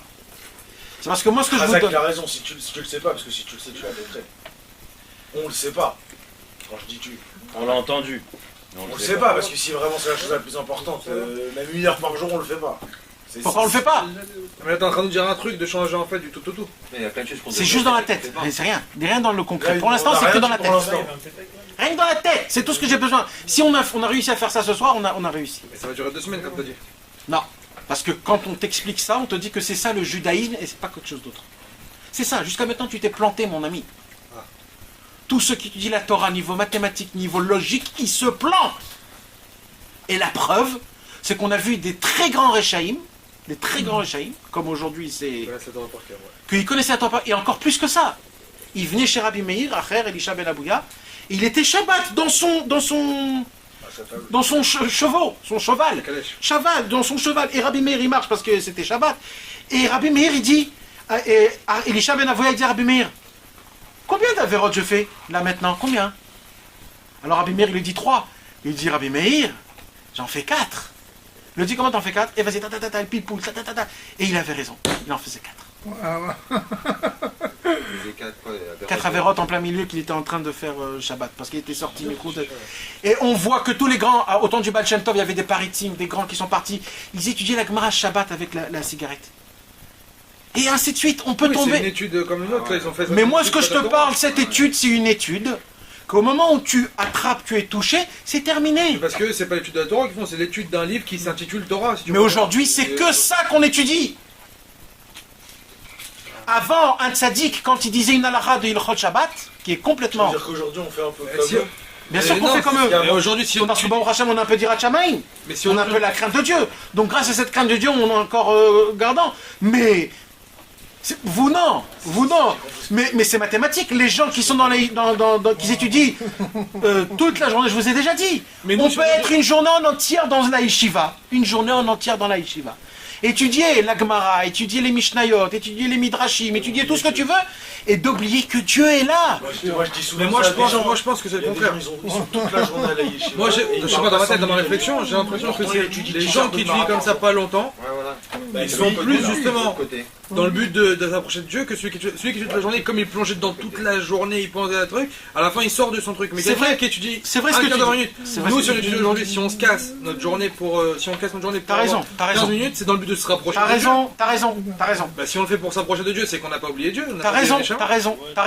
Mais je vais dire une autre chose. Imagine-toi un homme qui est au désert qui n'a pas bu pendant 3 jours. Il va mourir là dans 1 heure. Au lieu de lui donner, dans un désert, il n'a pas bu pendant 3 jours. Au lieu de lui donner un verre comme ça, bien beau, bien frais, tu lui donnes une goutte d'eau. Tu lui as rajouté 2 heures à sa vie. Dans 2 heures, tu viens, tu lui donnes une goutte d'eau. Tu lui rajoutes encore 2 heures. C'est comme ça que vous vous ressemblez. Votre âme, elle est en train, il faut que vous le compreniez, mes amis. Je ne parle pas de vous, je parle de moi aussi. Hein. Notre âme, elle est en train de mourir. Elle est, comment dit Gossès? Elle agonise. Elle agonise. Mais mes amis, je vous promets. Et elle agonise, notre âme, elle agonise. On est à 2 doigts, je vous promets. On est à 2 doigts de tout lâcher. Il y a un petit truc là qui se passe, tout de suite on part, tout de suite. On part complètement. Après on va revenir, mais on part. On est tenté comme ça, on peut nous tenter comme ça. Ne croyez pas que c'est pas comme ça, hein, mes amis. Ne croyez pas que c'est pas comme ça, on est comme ça. Et je peux vous le faire montrer même, mais on ne va pas rentrer dans ça. Donc des gens comme nous, on n'a pas besoin de Akamol, on a besoin d'une superfusion. Et c'est pour ça que maintenant qu'on est en train de mourir, au niveau de notre âme, on a besoin de l'électrochoc de la Torah. C'est-à-dire, il faut qu'on sache que le seul chose dans ce monde, mes amis, et je peux vous dire à 1 milliard de pourcents, j'ai aucun avec dessus, que même votre matérialité dépend de votre spiritualité. Ça c'est entre guillemets, hein, on ne va pas rentrer dans ça. Ça veut dire que si tu veux gagner un peu plus, eh ben rapproche-toi de Dieu. C'est-à-dire, toute la matérialité dépend de la spiritualité. Il Donc, y avait une histoire comme ça avec Rabbi Nachman. Il rigole.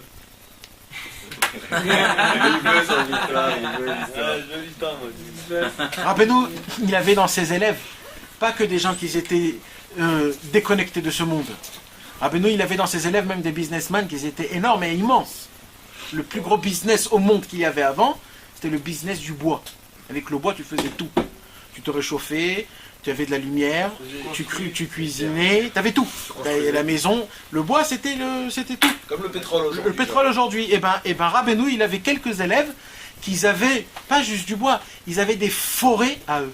Des forêts. À perpétuer les oies, des forêts qui se terminaient jamais. C'est-à-dire, c'était pas des millionnaires et des milliardaires, c'était des archi-milliardaires. En Ukraine, oui. Oui, en Ukraine, ils perpètent les doigts là-bas. Et alors Et ces gens-là, c'était des businessmen. Mais c'était des businessmen Moussar Breslev. Ça veut dire qu'ils savaient comment faire le business par rapport à tout ce que Rabbeinu disait. Rabbeinu, il leur disait, à lui il faut donner, à lui il faut pas donner, il faut vendre tant, maintenant tu vends rien. Et tout ce qu'il faisait, tout marchait comme il fallait. Rabbeinu, il était encore plus haut que tout le monde.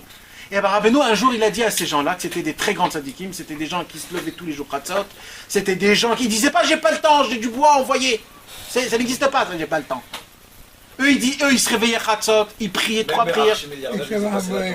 Mais bien sûr. C'est parce qu'il était déjà archi-milliardaire. Non. Oh là là. Non. Oh là là là là là. C'était lourd. Comment il est devenu archi-milliardaire, ça va. C'est parce que quand tu... Alors c'est ça. Alors un jour, Rabbi Nachman, ils étaient assis à côté d'eux, ils parlaient de business, et Rabbeinu, il était comme ça. Et à la fin de la conversation, Rabbeinu, il lui regarde, il lui dit, tu sais que tout passe chez moi, et c'est moi qui donne aux autres. Donc plus tu es proche de moi, plus tu auras plus d'argent. Chaque poil que tu te rapproches de moi. T'as compris? Ça veut dire les gens y croient. C'est lui qui puisait donc gratuit. Bah oui, donc ça veut dire quoi? Non mais attends, c'était beau l'exemple avec... Quand par exemple quelqu'un il a des payes à donner, d'accord? Raconte Dan. Comme par hasard, il y a une heure, il raconte cette histoire-là. Il s'en rappelle plus, raconte-le. Il y a une heure, il me racontait cette histoire-là comme par hasard. Vous savez, des fois il y a le patron qui vient, il a ses liasses de billets, il donne à tout le monde ce qu'il a besoin de donner. Il reste toujours 2-3 liasses. Alors ceux qui sont toujours à côté, il dit bon tiens, t'auras besoin, vas-y tiens, prends ces billets-là. Voilà, bon plus le mec il est proche, il dit tiens, bon vas-y tiens, prends ce truc-là, tiens ça, tu verras ça. Donc plus tu es proche, maintenant quelqu'un qui est tout au fond d'un truc, il va pas lui donner, il va pas lui jeter, parce que c'est les gens qui sont proches. Plus tu es proche de la Torah, du tzaddik. Même pour les problèmes et tout. Pour tout, il t'arrange. Il y en a qui te collent. Pour tout, c'est vrai, même avec les problèmes, tu racontes les problèmes avec les règles. Bien sûr, et parce que vous parlez de tout, vous pouvez parler aussi des problèmes. Donc tu lui racontes ton problème, il te dit ça c'est rien du tout, ça il faut faire attention. Là il y a un problème, et nous, tu voyais pas qu'il y avait ce problème. Il te guide. Mais comment il te guide? Si tu es loin, il peut pas te guider. Si tu es proche, il te guide. Il te guide même si tu es loin, mais le problème c'est que toi tu peux pas te guider si tu es loin. Mes amis, on va pas parler de ça parce que c'est du concret, c'est pour ça que vous ne pouvez pas comprendre. C'est une parenthèse, mais ce qu'il faut que parce que là on pourra pas ce soir, je vois qu'on pourra pas ce soir parler de la notion du temps malheureusement. Si, on peut pas. On a le temps. C'est le sujet, on a pas fait un petit avis. Ah, tu sais pourquoi ils font ça? Ils se fait rire. Tu nous as raconté des trucs ce soir. Ils ont le temps. C'est pas que c'est trop gros pour On nous. travaille demain. C'est rien que tu nous as parlé de Caro, Yosef Caro. Rabbi Yosef Karo, vous allez commencer à appeler les rabbinés. On est On arrivé chez Hillel avec Yoram et on est allé chez Hillel après le camp. Hillel, salut, on est là. Je fais, mais arrête de parler comme. Yosef Karo, c'est Rabbi Yosef Karo. Et c'est pas Nachman Meuman, c'est Rabbi Nachman. Mais je l'ai dit. Vas-y, Je parle pas à toi, je parle à tout le monde. Ah oui. Et donc Rabbi Yosef Karo, Ouais. non, tu nous parles, rien que moi je sais bloqué sur ça là déjà. Tout ce que tu nous dis là, c'est des choses tellement énormes. Ouais. C'est-à-dire, autant mon cher Rabbeinu, c'est l'histoire qu'on a entendue depuis qu'on est. Ouais. Et là, tu nous parles d'un truc Ouais. tellement gros qu'on bug là sur tout ce que tu racontes. C'est pour ça qu'on peut pas le faire en une fois. Toi, tu déballes. C'est dur à. Tu vois ce que je veux dire? On a envie d'y croire. T'as raison, De s'accrocher. Mais D'y vivre, t'as raison. vivre. Mais C'est c'est qu'un gros. jour, il y a 2 Kolelman qui sont venus dans la rue et il y avait un qui était très inquiétant. Non, c'est pas comme ça. Et l'autre, il fait qu'est-ce que t'as l'air bizarre et tout ça, t'as une tête blanc. Et il fait je te raconte pas, mon frère, je suis allé dormir, je rêvais d'Hachem. Alors l'autre Kolelman, il fait c'est énorme, t'as dû parler d'Hachem toute la journée, t'as dû rappeler Hachem, c'est marqué quand tu parles. Il me fait mais ça va pas, mon frère, j'étais au collège toute la journée, quel Hachem? Ouais, c'est mamache. C'est pas une blague, hein. C'est pas une blague, mes amis. C'est pas une blague. Tu te rappelles qu'on avait étudié ça, Moshe, dans le Tzava du Ribash, dans le testament du Baal Shem Tov. Le Baal Shem Tov, il dit... ça, c'était beau, ça, le testament du Baal Shem Tov, il dit comme ça. Quand on étudie, tous les 5 minutes, il faut faire un signe, un siman. Dieu, il y a Hachem. Shiviti Hachem et l'Italie. Tous les 5 minutes. Vous savez que c'est une des raisons pour laquelle les Litaïm, ils étaient contre le Baal Shem Tov.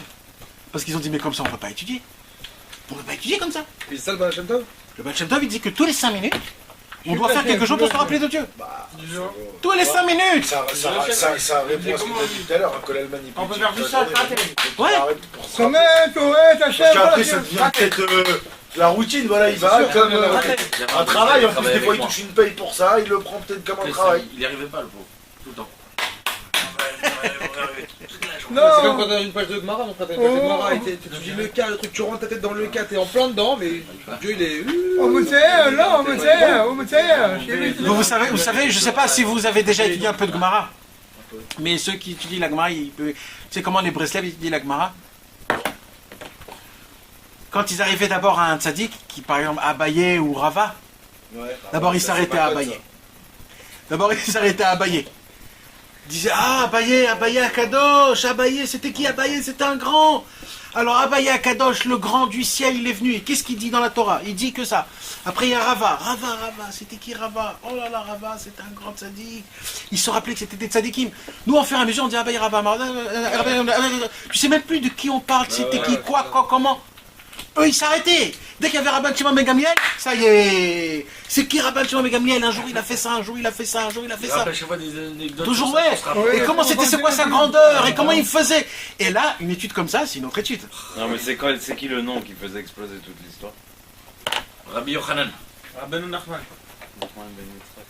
Nachman bar Yitzhak. Ah, dès qu'il arrive, tout le monde, ça y est, il y a plus d'études en c'est marqué dans la rade toujours comme Rabbi Nachman ben Yitzhak. C'est qui Rabbi Nachman ben Yitzhak?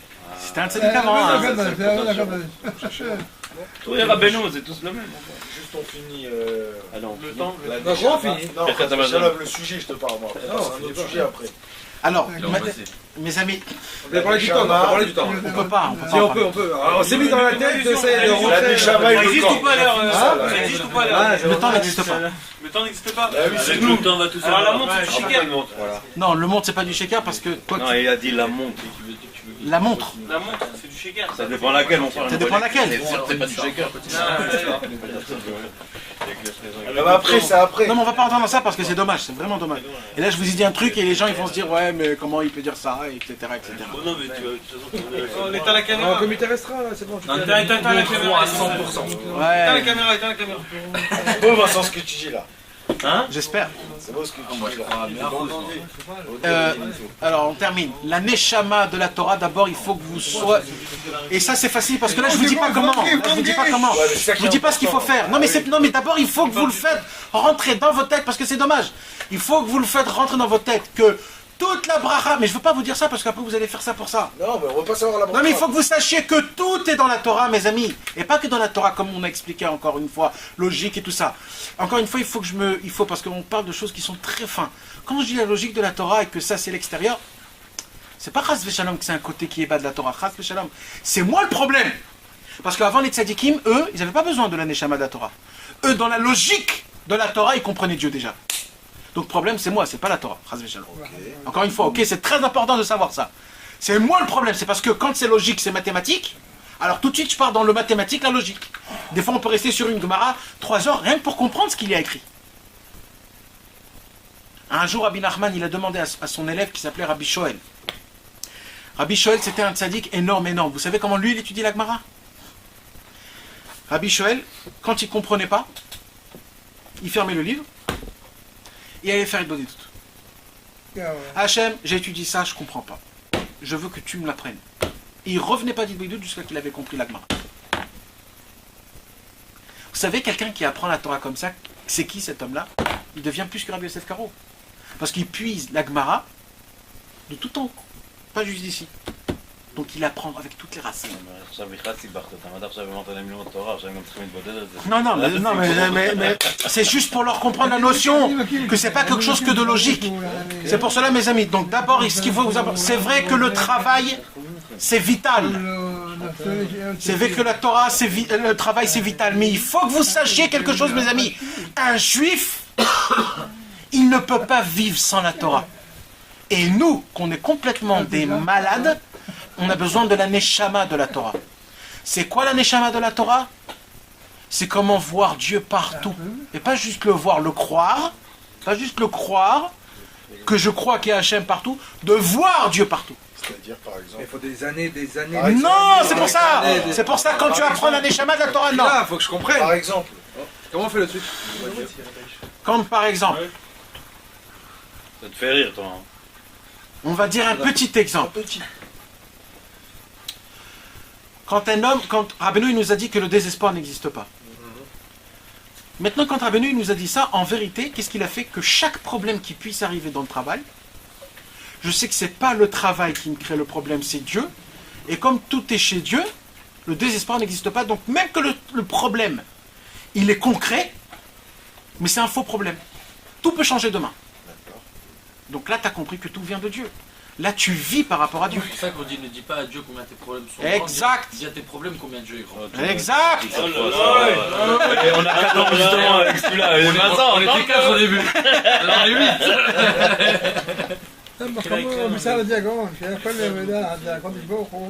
Voilà mon contexte. C'est pareil, Nathan.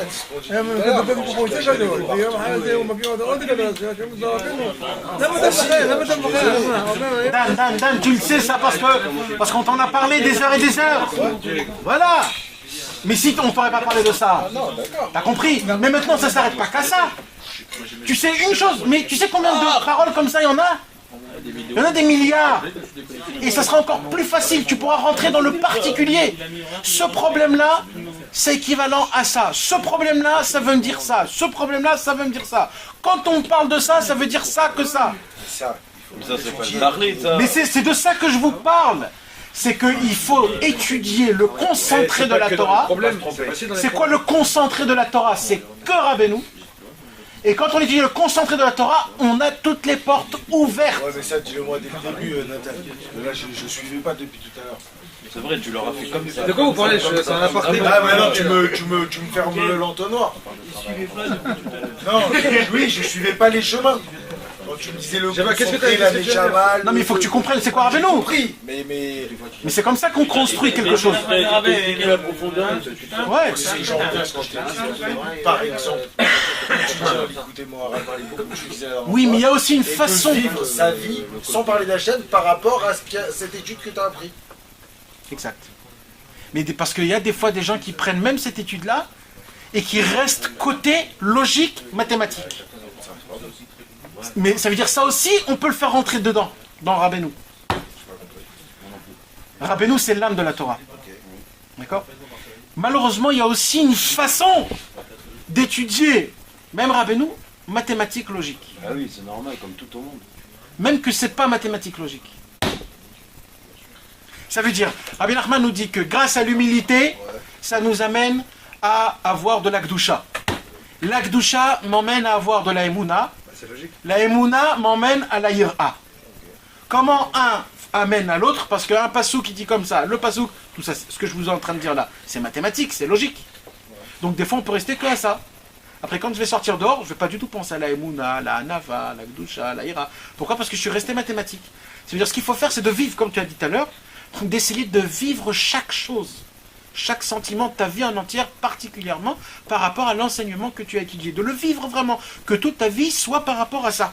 D'essayer de expliquer toute ta vie par rapport à l'enseignement que tu viens d'expliquer. Par exemple, tu as déjà dû faire l'essai, je pense, que tu retrouves une réponse à tes questions de ta vie de tous les jours sur ce que tu as étudié, quoi qu'il se passe. Quoi qu'il se passe. Obligé, si tu vis là. Quoi qu'il se passe. Non, mais est-ce que tu arrives à le reporter dans ta vie? Si tu le vis, ça veut dire que tu vas réussir. Bien sûr. Si tu le vis pas, tu vas trouver cette action. Combien de fois on était dans des shiurim et tout ça, il y avait un rave qui parlait super beau sur la paracha de Shavuot et des trucs. Et tout le monde fait qu'est-ce qu'il parle bien. Non, tu sors de là-bas. Bon, à part qu'il a bien parlé, il sait bien faire le truc. est-ce que tu as pris dans ta vie quelque chose de ce qu'il a raconté? Est-ce que Paro, Yosef et Moshe et tout ça, ça va me changer quelque chose ou c'est quelque chose d'intelligent que j'ai entendu? Ça, c'est Torah mort. Maintenant, là, il parle de Torah vie. C'est-à-dire, je vais vivre ce qu'il est en train de me dire. Je vais comprendre qu'il y a dans cette histoire de Paro et de Moshe, de là qu'on va dire dans la parasha, je vais vivre, je peux le passer demain au travail, et si je le vis, alors je vais comprendre demain. Mais il te donne des exemples dans la vie de tous les jours en même temps que des explications de la Torah ou rien à voir. Oui, t'as un livre à la maison, tu vas l'écouter à la fois avec le Chumash. Nathan, il t'ouvre tout.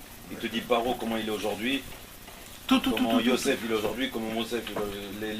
Comment on fait pour le vivre maintenant? Comme t'as pas Rabbeinu, c'est pour ça que tu sais pas. Comment on fait pour sans étudier, je ne parle pas de rien, mais sans étudier. Si tu as compris que ta vie dépend de l'étude de la Torah, c'est toi le prof. Tu étudies une Torah qui va te rendre vie. Parce que c'est vis-à-vis, ça marche. Zelo Madze, Mida Keneged Mida. Je vous ai déjà dit que la Torah c'est un monde, c'est quelqu'un, c'est une personnalité, c'est quelque chose. Quand la Torah, elle vient, elle dit attends, cet homme-là, dans sa tête, ça fonctionne, qu'il comprend que sans moi, il n'y a rien dans sa vie. Alors quand il comprend ça, la Torah dit, alors je vais lui faire montrer vraiment qu'il ne peut pas sans ça, sans moi. Et là, la Torah que tu vas étudier, ça va te faire vivre. Non, mais nous, la solution pour nous aujourd'hui, qui avons donc un travail, machin, etc. Alors là, je ne donne pas la solution ce soir. Je peux lui dire avec nos mots. Ce soir. Vas-y. Étudier l'écouter Moran ou l'écouter à la Chot et essayer de vivre par rapport à ça. Non mais aujourd'hui c'est pas aujourd'hui comme il y a tous les jours des cours de quelqu'un qui donne des cours sur l'écouter à la Chot ou l'écouter Moran ou toi tu le traduis en français avec des explications hyper simples. Non mais aujourd'hui quand tu as un travail de 10h à 21h, ouais, comment tu fais pour placer ton truc? Le monsieur qui faisait 1 heure par jour tout le chasse, il a réussi à le faire 3 fois. Mais non, il a rien fait justement. Oui mais on fait faire ça sur le l'écouter Moran, une demi-heure par jour. C'est faisable, une demi-heure par jour. Pas celui que j'ai acheté là. Dans le bureau, tout le monde sait. Je te jure qu'on n'a pas dû les records. Hyper bien expliqué. J'aurais fait les réunions comme ça. Tu vois passer? Tu vois, regardez-vous, vous êtes des bons, regardez l'équipe, on est tous ensemble, on est soudés. Tu l'as expliqué, tu parles. Ouais, je fais Pas la cave. Je te jure. T'as trouvé ton booster. C'est toujours dans toutes les réunions, maintenant je parle de ça, des fois ça fait ambiance pas travail. Est-ce que tu arrives à vivre cette histoire? Bah ouais, pour l'instant je vais pas les... Mais mon frère, c'est pas de... Avant on le savait même pas qu'il va de la mathématique. Avant on le savait même pas. C'est pas tu vas l'étudier, tu vas le vivre.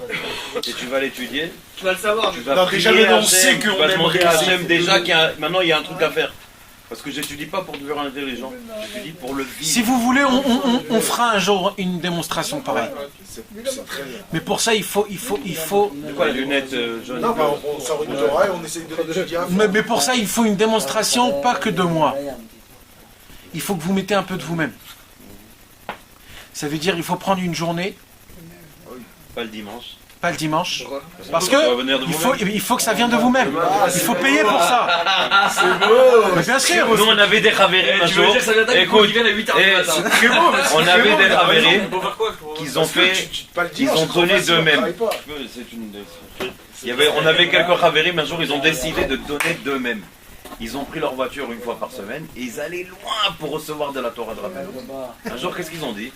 Pourquoi on l'emmène pas chez nous, Rabbeinu? Tout ce qu'ils ont eu, et il y en a qui sont là, ils peuvent te le dire, tout ce qu'ils ont eu quand ils sont venus jusqu'à là-bas, c'est même pas 1 centime, 1 gramme de ce qu'ils ont eu après que Rabbeinu il est venu là. Vrai ou faux, celui qui m'entend? Ah ouais, c'est vrai. Vrai ou faux? On va te parler de nous, tu parles de il y a 200 ans. Je comprends. Quand tu prends de toi-même, tu casses de toi. Et les méniotes qu'il y avait, mon frère, il ne voyait pas de voiture, il ne voyait pas de truc, il ne voyait pas de truc. Et tu voyais comment le bal d'Avar, il voulait pas que tu fasses. C'est là où comment tu vis la Torah, mon frère. Et c'est là où tu remplis ton sac. Parle de toi. C'est pour ça, si vraiment vous voudrez un jour, moi je vous montre et je vais vous faire montrer comment on peut vivre. Alors quel jour alors? Parce qu'il faut fixer, t'as dit, toi qui dis il faut fixer. On est le combien aujourd'hui? Choisis mardi ou jeudi? On est le 31. Bah, non, mais c'est. C'est toi le patron. On va laisser d'abord, on va laisser cette pensée ruminer dans les têtes des gens. Et on va voir si vraiment ils sont sérieux. Et on va en parler ça mardi prochain. Mardi prochain on fixe.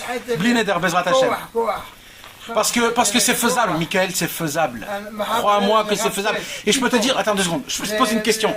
Si ce que je dis, c'est pas faisable, c'est moi le plus grand charlatan au monde. Excuse-moi, mais c'est vrai. Parce qu'il parle pour rien. Bah oui. Je suis le plus grand charlatan du monde. Des trucs qui servent à rien en fait, si c'est pas faisable. Et je viens pourquoi parler 1h30 comme ça? Non, j'ai pas dit que c'est pas faisable, j'ai dit que c'est faisable si on change pas du tout, mais si on change. Non, mais qu'est-ce que tu crois? Parce que toi tu travailles, moi je travaille pas, alors c'est pas pareil? Crois-moi, c'est exactement pareil. Parce que tout est dans la tête. Tout est dans la tête. Parce que t'as commencé par nous dire celui qui étudie 5 minutes, 1 heure, une demi-heure, machin par jour. Qu'est-ce que j'ai dit? Il y a un sachar, mais que c'est pas le. C'est Chas Veshalom que si vous avez ça, je veux pas partir et que vous allez dire bon je vais arrêter maintenant même mes 5 minutes. On a étudié, si vous vous rappelez bien dans la deuxième Mishnah, que c'est essentiel et ça c'est vraiment pas de vie ça. Un homme qui n'a pas d'étude de la Torah, même rien du tout, ça c'est vraiment un mort. Ça c'est un mort. Ça c'est un mort. C'est la façon de voir la chose que tu veux qu'on change. Moi ce que j'ai besoin c'est qu'on change parce qu'on peut pas rester tout le temps comme ça quoi. Vous vous voyez comme ça à 70 ans. Pour ça vous êtes venu au monde. Pour ça vous avez des problèmes. Pour ça vous galérez. Pour rester comme ça. Mais c'est quoi le but? C'est quoi le but? Il faut bien avancer. Vous voulez pas voir Dieu? Vous voulez pas voir les tzadikim qui vous parlent? Vous voulez pas des choses comme ça? Vous voulez pas ressentir? Vous voulez pas être en extasie tout le temps? C'est quoi tu m'as fait faire? Le problème c'est justement... Il y a la Mishnah dans Masechet Brachot qui parle arrête de... Vas-y, ils ont besoin de toi. עד מתי זמן קריאת שמע? עד מתי זמן קריאת שמע? אז יש מחלוקת, נכון? בין רבי אליעזר לרבי יהודה. בסוף, qu'est-ce qu'ils disent? ורבי יהושע, ואם אחרי זה מה? הוא אומר אחרי 3 שעות, נכון? כזמן בני מלך לקום. נכון? ואם אחרי זה, אז הוא אומר אחרי זה כלומד בתורה. השכר כקורא בתורה, שזה לומד תורה, נכון? זה בדיוק מה שלמדנו היום. יש לך, התורה היא חי, אבל אם אחרי הזמן שהוא חי, מה אני קורא? אחרי הזמן אז אתה לומד תורה. למדת תורה, נעשה לך בשמיים, למדת תורה. אבל איפה אתה חי את התורה? חזק מלכים שלמים. Moi non plus. Lui, je pense qu'il a compris, mais il faut qu'il fume. Non, tu m'as l'air fatigué.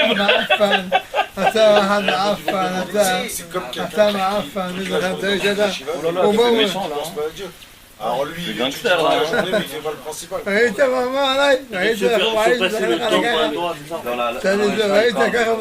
Le problème on n'a pas le bon but. C'est ce que je me dis moi, parce que si on a un but, le vrai but, on va tout faire pour arriver à... Exact. J'en parle tellement dans mes cours. Exact. C'est ça ce que je veux vous changer mes amis. C'est normal, est-ce qu'on va... Si demain on change... Comment on dit un MTI? Un moyen. Il faut qu'on se rappelle, tempérament, tout le temps, toute la vie, que le travail, c'est un moyen et pas l'essentiel. C'est un moyen. Pourquoi? Nous on s'est mis que le travail, c'est le but. Tu fais plus d'argent, c'est le but. Un homme qui gagne, ce mois-ci il a gagné 20 000 euros. Il se dit pas, oh Hachem, je suis bien, je suis tranquille. Mais c'est pas ça le but, c'est un moyen. C'est un moyen, pourquoi? C'est la question qu'il faut se poser. Le problème c'est que dans notre tête, moi je parle pour moi en tout cas dans ma tête, si je m'imagine à 70 ans, 80 ans, si je m'imaginais comme un tzaddik, un chassid, etc., je sais que dès maintenant, dès aujourd'hui, tout de suite, j'aurais changé toute ma truc. Mais je sais que je m'imagine pas comme ça. Eh ben, il faut s'imaginer comme ça. Et comment on fait pour changer son but, sa vie? Tu vois ce que je veux dire? Comment on fait pour changer son... Pourquoi tu es venu dans ce monde? Entre toi et moi. Pourquoi tu es venu dans ce monde? Je vais aller encore plus loin. Tous les problèmes qu'on souffre dans le travail, avec la femme, avec les enfants, avec les amis, on a des problèmes nous tous. Tous ces problèmes-là, ils sont pourquoi? Est-ce qu'il vaut, ces problèmes, ça vaut pour qu'on vit notre vie simplement comme ça? Il faut qu'ils ont un but, ces problèmes. Et qu'on peut dire après 70 ans, je suis content que j'ai eu ces problèmes parce que j'ai eu ça. Moi personnellement dans mon cas, j'ai l'impression que j'ai pas vraiment compris pourquoi on est dans ce monde. Exact. Mais tu dois connaître le but. Le but c'est quoi? C'est de connaître Dieu, de se rapprocher de Dieu. Non, nous on doit faire plaisir Dieu. De quoi répète? Non. Nous, on est venus dans ce monde pour connaître Dieu. C'est la seule raison. Et on doit se rapprocher de lui. Dieu est fier de nous tout le temps. Dieu est fier de nous même quand on fait des fautes les plus graves. Dieu, il est fier de nous tout le temps. Mais est-ce que toi, tu es attaché à Dieu? Dieu, il est fier de toi, mais toi, est-ce que tu es fier de lui? Tu le sais, c'est qui? Mais comment tu peux rattraper la Torah à la société? Parce que là, la société nous a dépassé. Frère, quand je suis sur ce qui parle, il n'y a plus de société. Non, c'est dans le monde d'aujourd'hui. Mais aujourd'hui, on n'a plus le bon but. Quand tu sais dans ta tête que c'est pas ça l'essentiel. Et quand tu sais que. Voilà, ça. Ne dépend pas ta vie par rapport au travail. Il y a des choses qui sont au-dessus du travail. Que ta vie dépende de ça. Et je peux vous le dire, mes amis. Je ne sais pas si vous avez eu ce sentiment-là, mais c'est du vrai sur le vrai. Un homme, quand il étudie la Torah, qu'un jour il n'étudie pas la Torah, tu peux lui poser la question avant de dormir comment tu te sens, il va te dire merdique. Ouais, il se sent naze. Mais malheureusement, comme nous, on n'a pas une étude tout le temps, tempérament comme il faut, sérieusement, donc on ne peut pas sentir pour et avant. Mais entre nous, quand on étudie ce soir, on se sent bien quand même après le cours. On sent qu'on a un petit peu avalé quelque chose, on se sent rassasié un petit peu. On a bu des choses qu'on n'a pas bu avant. On se sent rafraîchi. Pas suffisamment. Pas suffisamment. Oui, mais des fois, il y avait un mardi où on avait loupé. On était parti au match, je crois, on n'était pas là. C'était pas bien, moi. J'ai reçu des pressions, mon frère. 1000 SMS, mon frère. Non, tata. C'est ça, ça il parle. C'est parce que senti que le mardi n'est pas là. la Neshama, elle boit. Elle dit, oh là là, on a la vite. C'est comme de la, comment on dit là, la drogue. Non, la drogue là. Cocaïne. Non. La morphine, c'est de la morphine. LSD. Kevin.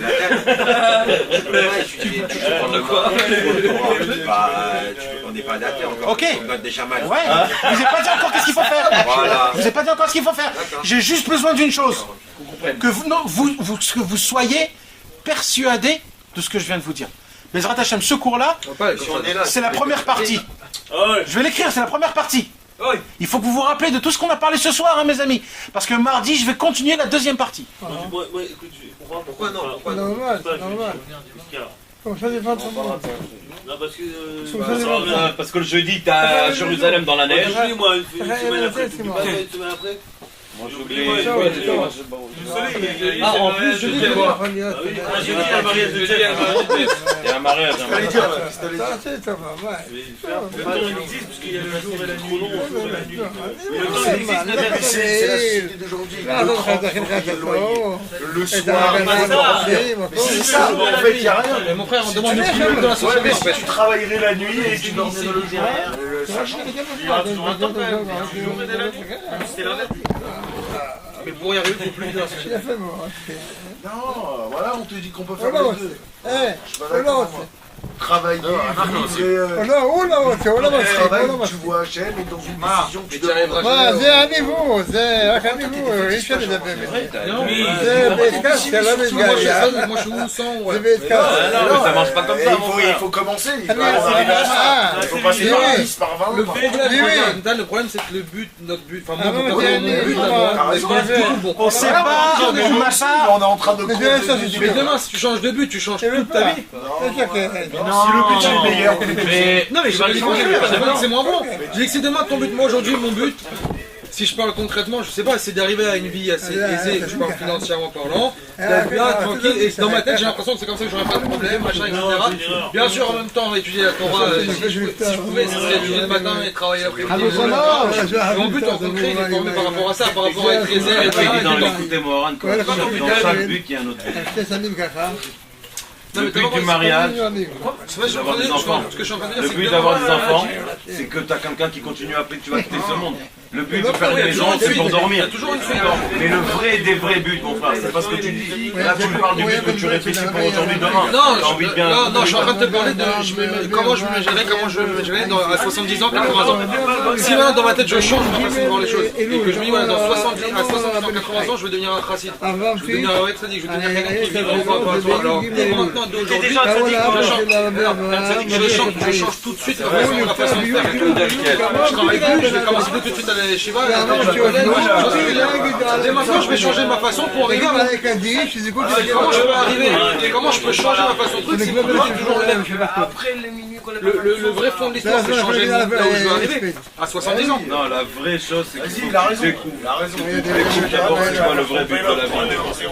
Je suis d'accord avec toi, pour voir le but de la vie, mais le but de la vie, il est quoi? C'est que par rapport à ça, que je vais faire Le but de la vie, c'est qu'un jour, on va te mettre dans un palier et on va te mettre dans un trou. Ça, c'est le but de la vie.